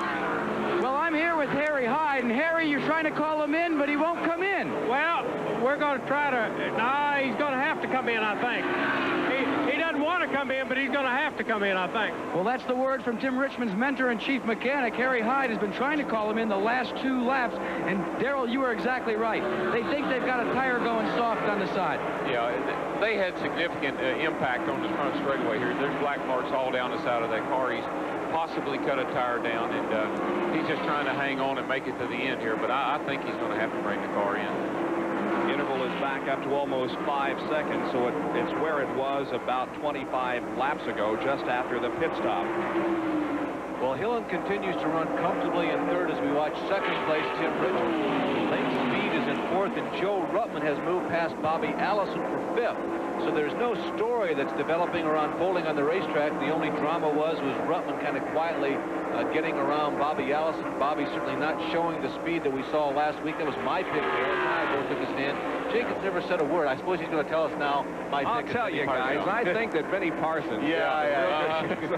Sure. That's why you're holding that mic in your hand, right? You're going to call Benny on this last lap here and congratulate him. Right. Well, of the 14 drivers who were in this race, 7 of them have career wins.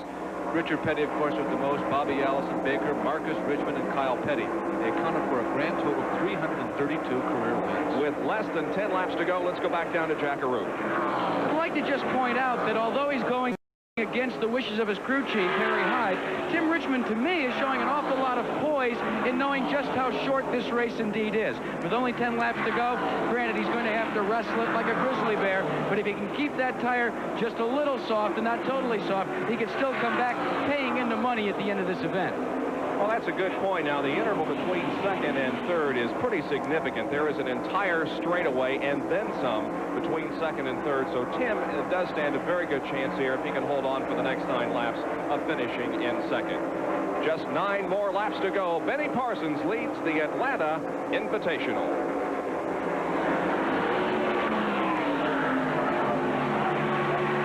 At Atlanta for the Invitational, there is Tim Richmond, who is running in second position, but that car is tremendously loose. He's all over the racetrack. Well, as we were saying in the break, they didn't change right side tires. They went with the left side tire change. Him and Marcus getting together could get the car all sideways, took what little rubber those right side tires had on them and just wore it right on off.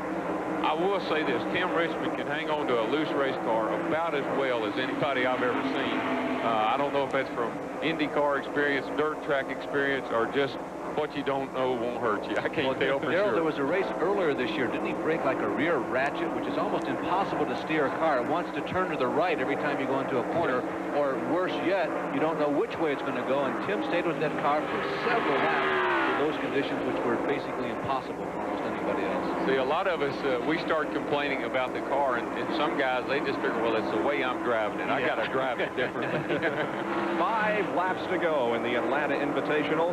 Benny Parsons on the point right now, with Richmond still in second. Third is Bobby Hillin Jr. Fourth is Lake Speed, and fifth is Joe Ruttman. And the question is, can Benny hang on for the win here, and can Richmond continue to manhandle that very abrasive race car that he's just having a terrible time controlling? See, the good thing is, from one perspective, he's hanging on to it, and he's going to finish second, looks like. If you're the crew chief, if something happens and you end up in trouble, then the crew chief's going to say, if you'd have come in like I told you to, that wouldn't have happened. So it really puts a driver, and I know I've been there, between a rock and a hard place. Well, there's Joe Ruttman, and even though it's been a good day, he's moved up after that very long pit stop that Darrell commented about earlier. I'm sure this is a bit of a disappointment. They were really pointing for this race, and even in the pits at Talladega last week, Joe was talking to me about Atlanta. They thought they had found some little secrets that might propel them into the winner's circle.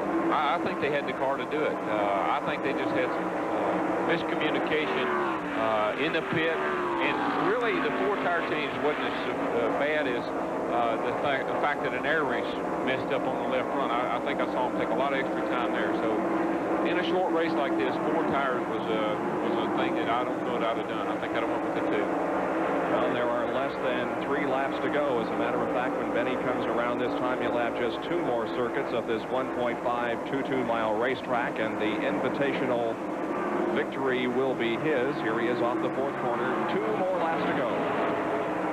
Not only was Benny the most recent winner of all the people who were in this invitational field here in Atlanta, but back in March, he had the best finish here among these same drivers. He finished just ahead of Tim Richmond, by the way, who was 7th. So Parsons and Richmond, who did well here in March, it looks like the 2 of them have the edge on the rest of this field, and it's pretty constant for the 1986 season there. Yeah, Jimmy Means is making a pit stop, or coming into pits. I don't know if there's a problem or not. And we got that white flag. I know Benny is breathing a sigh of relief right now. Benny Parsons takes the white flag. Just 1 more lap to go. He's got Buddy Baker right in front of him. Benny has led since lap number 64. We have had 5 different leaders of this race. Tim Richmond led 10 laps. The pole sitter Kyle Petty, before dropping out, led 2. Then Joe Ruttman led. So did Bobby Allison. But this man has pretty much had control since lap number 64, and it appears as if Benny Parsons will march to victory in the Atlanta Invitational and pick up $75,000. Here comes the Copenhagen Oldsmobile off of turn number 4. He sees the checkered flag, and he gets it. Benny Parsons wins. And not only does he pick up $75,000 for a victory here, but he gains entrance to next year's Winston race. He goes into that field as the first one. Yeah, he does. And I think the interesting thing here would be to get a camera down there and see how Tim and Dave Marcus communicate with each other. Yeah, we'll try to talk to him on the radio here. Well, Benny Parsons, these are your old friends up in the booth wanting to share some of that winner's purse. How about it? Hey, come on down, guys. Let's go to victory lane. Benny, the last time you won one of these races was here. The feeling must be fantastic. Oh, man, it is over. This is wonderful. Hey, Ben, this ODW, way to go, buddy. I watched the track back, and you said about an hour from now I'll be in victory lane. How do you feel about the Winston? Could you give me a little insight? I think they'll have a rule that the fellow who wins the Invitational goes straight to the Winston. I'm ready. The guys are ready. Benny, the only anxious moments was getting around Dave Marcus, though, eh? It was kind of anxious there. All right, we'll, of course, have a further and more in-depth conversation with him in victory lane. He pulls into victory lane, and we'll be back in just a moment for an interview with him with Jack Arute. Benny Parsons wins the Atlanta Invitational. We'll return after these messages.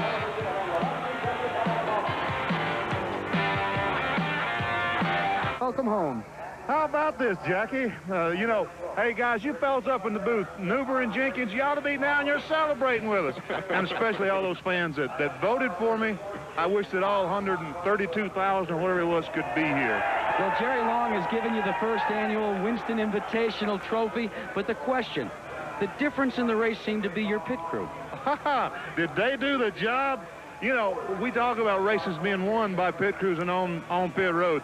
Today was never a better example. I mean, hey, I go in the pits running second and come out with a 5 or 6 second lead. They killed him on pit road. Well, it was incredible, and also, in case you don't know already, as you take the bus from your wife, you've now qualified for the 1987 Winston Invitational for the Winston. Then you'll be going for, what, $200,000 up for grabs. Good luck to you, Benny. That's it from victory lane. Let's go back up topside. And our congratulations, of course, from the booth, and we wish we could be down there in the victory celebration. Well, the Invitational has been brought to you by today's Chevrolet, who invites you to live the style, performance, and fun of Chevrolet in '86. By Levi Garrett Chewing Tobacco. Time after time, the quality comes through. And by Busch Beer, the beer with a taste as smooth as its name. We will be back to wrap up the day's events here at Atlanta International Raceway right after we pause for these messages.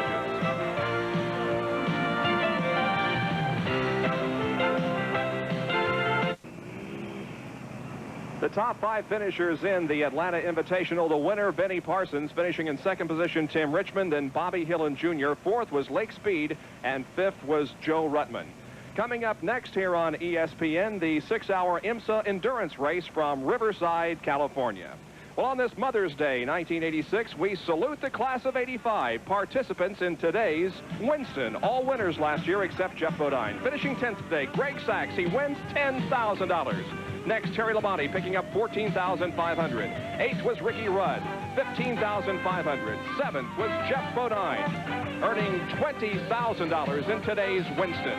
Finishing in 6th position was Neil Bonnet, picking up $25,000. Next was Cale Yarborough, who earned $30,000 for his work today.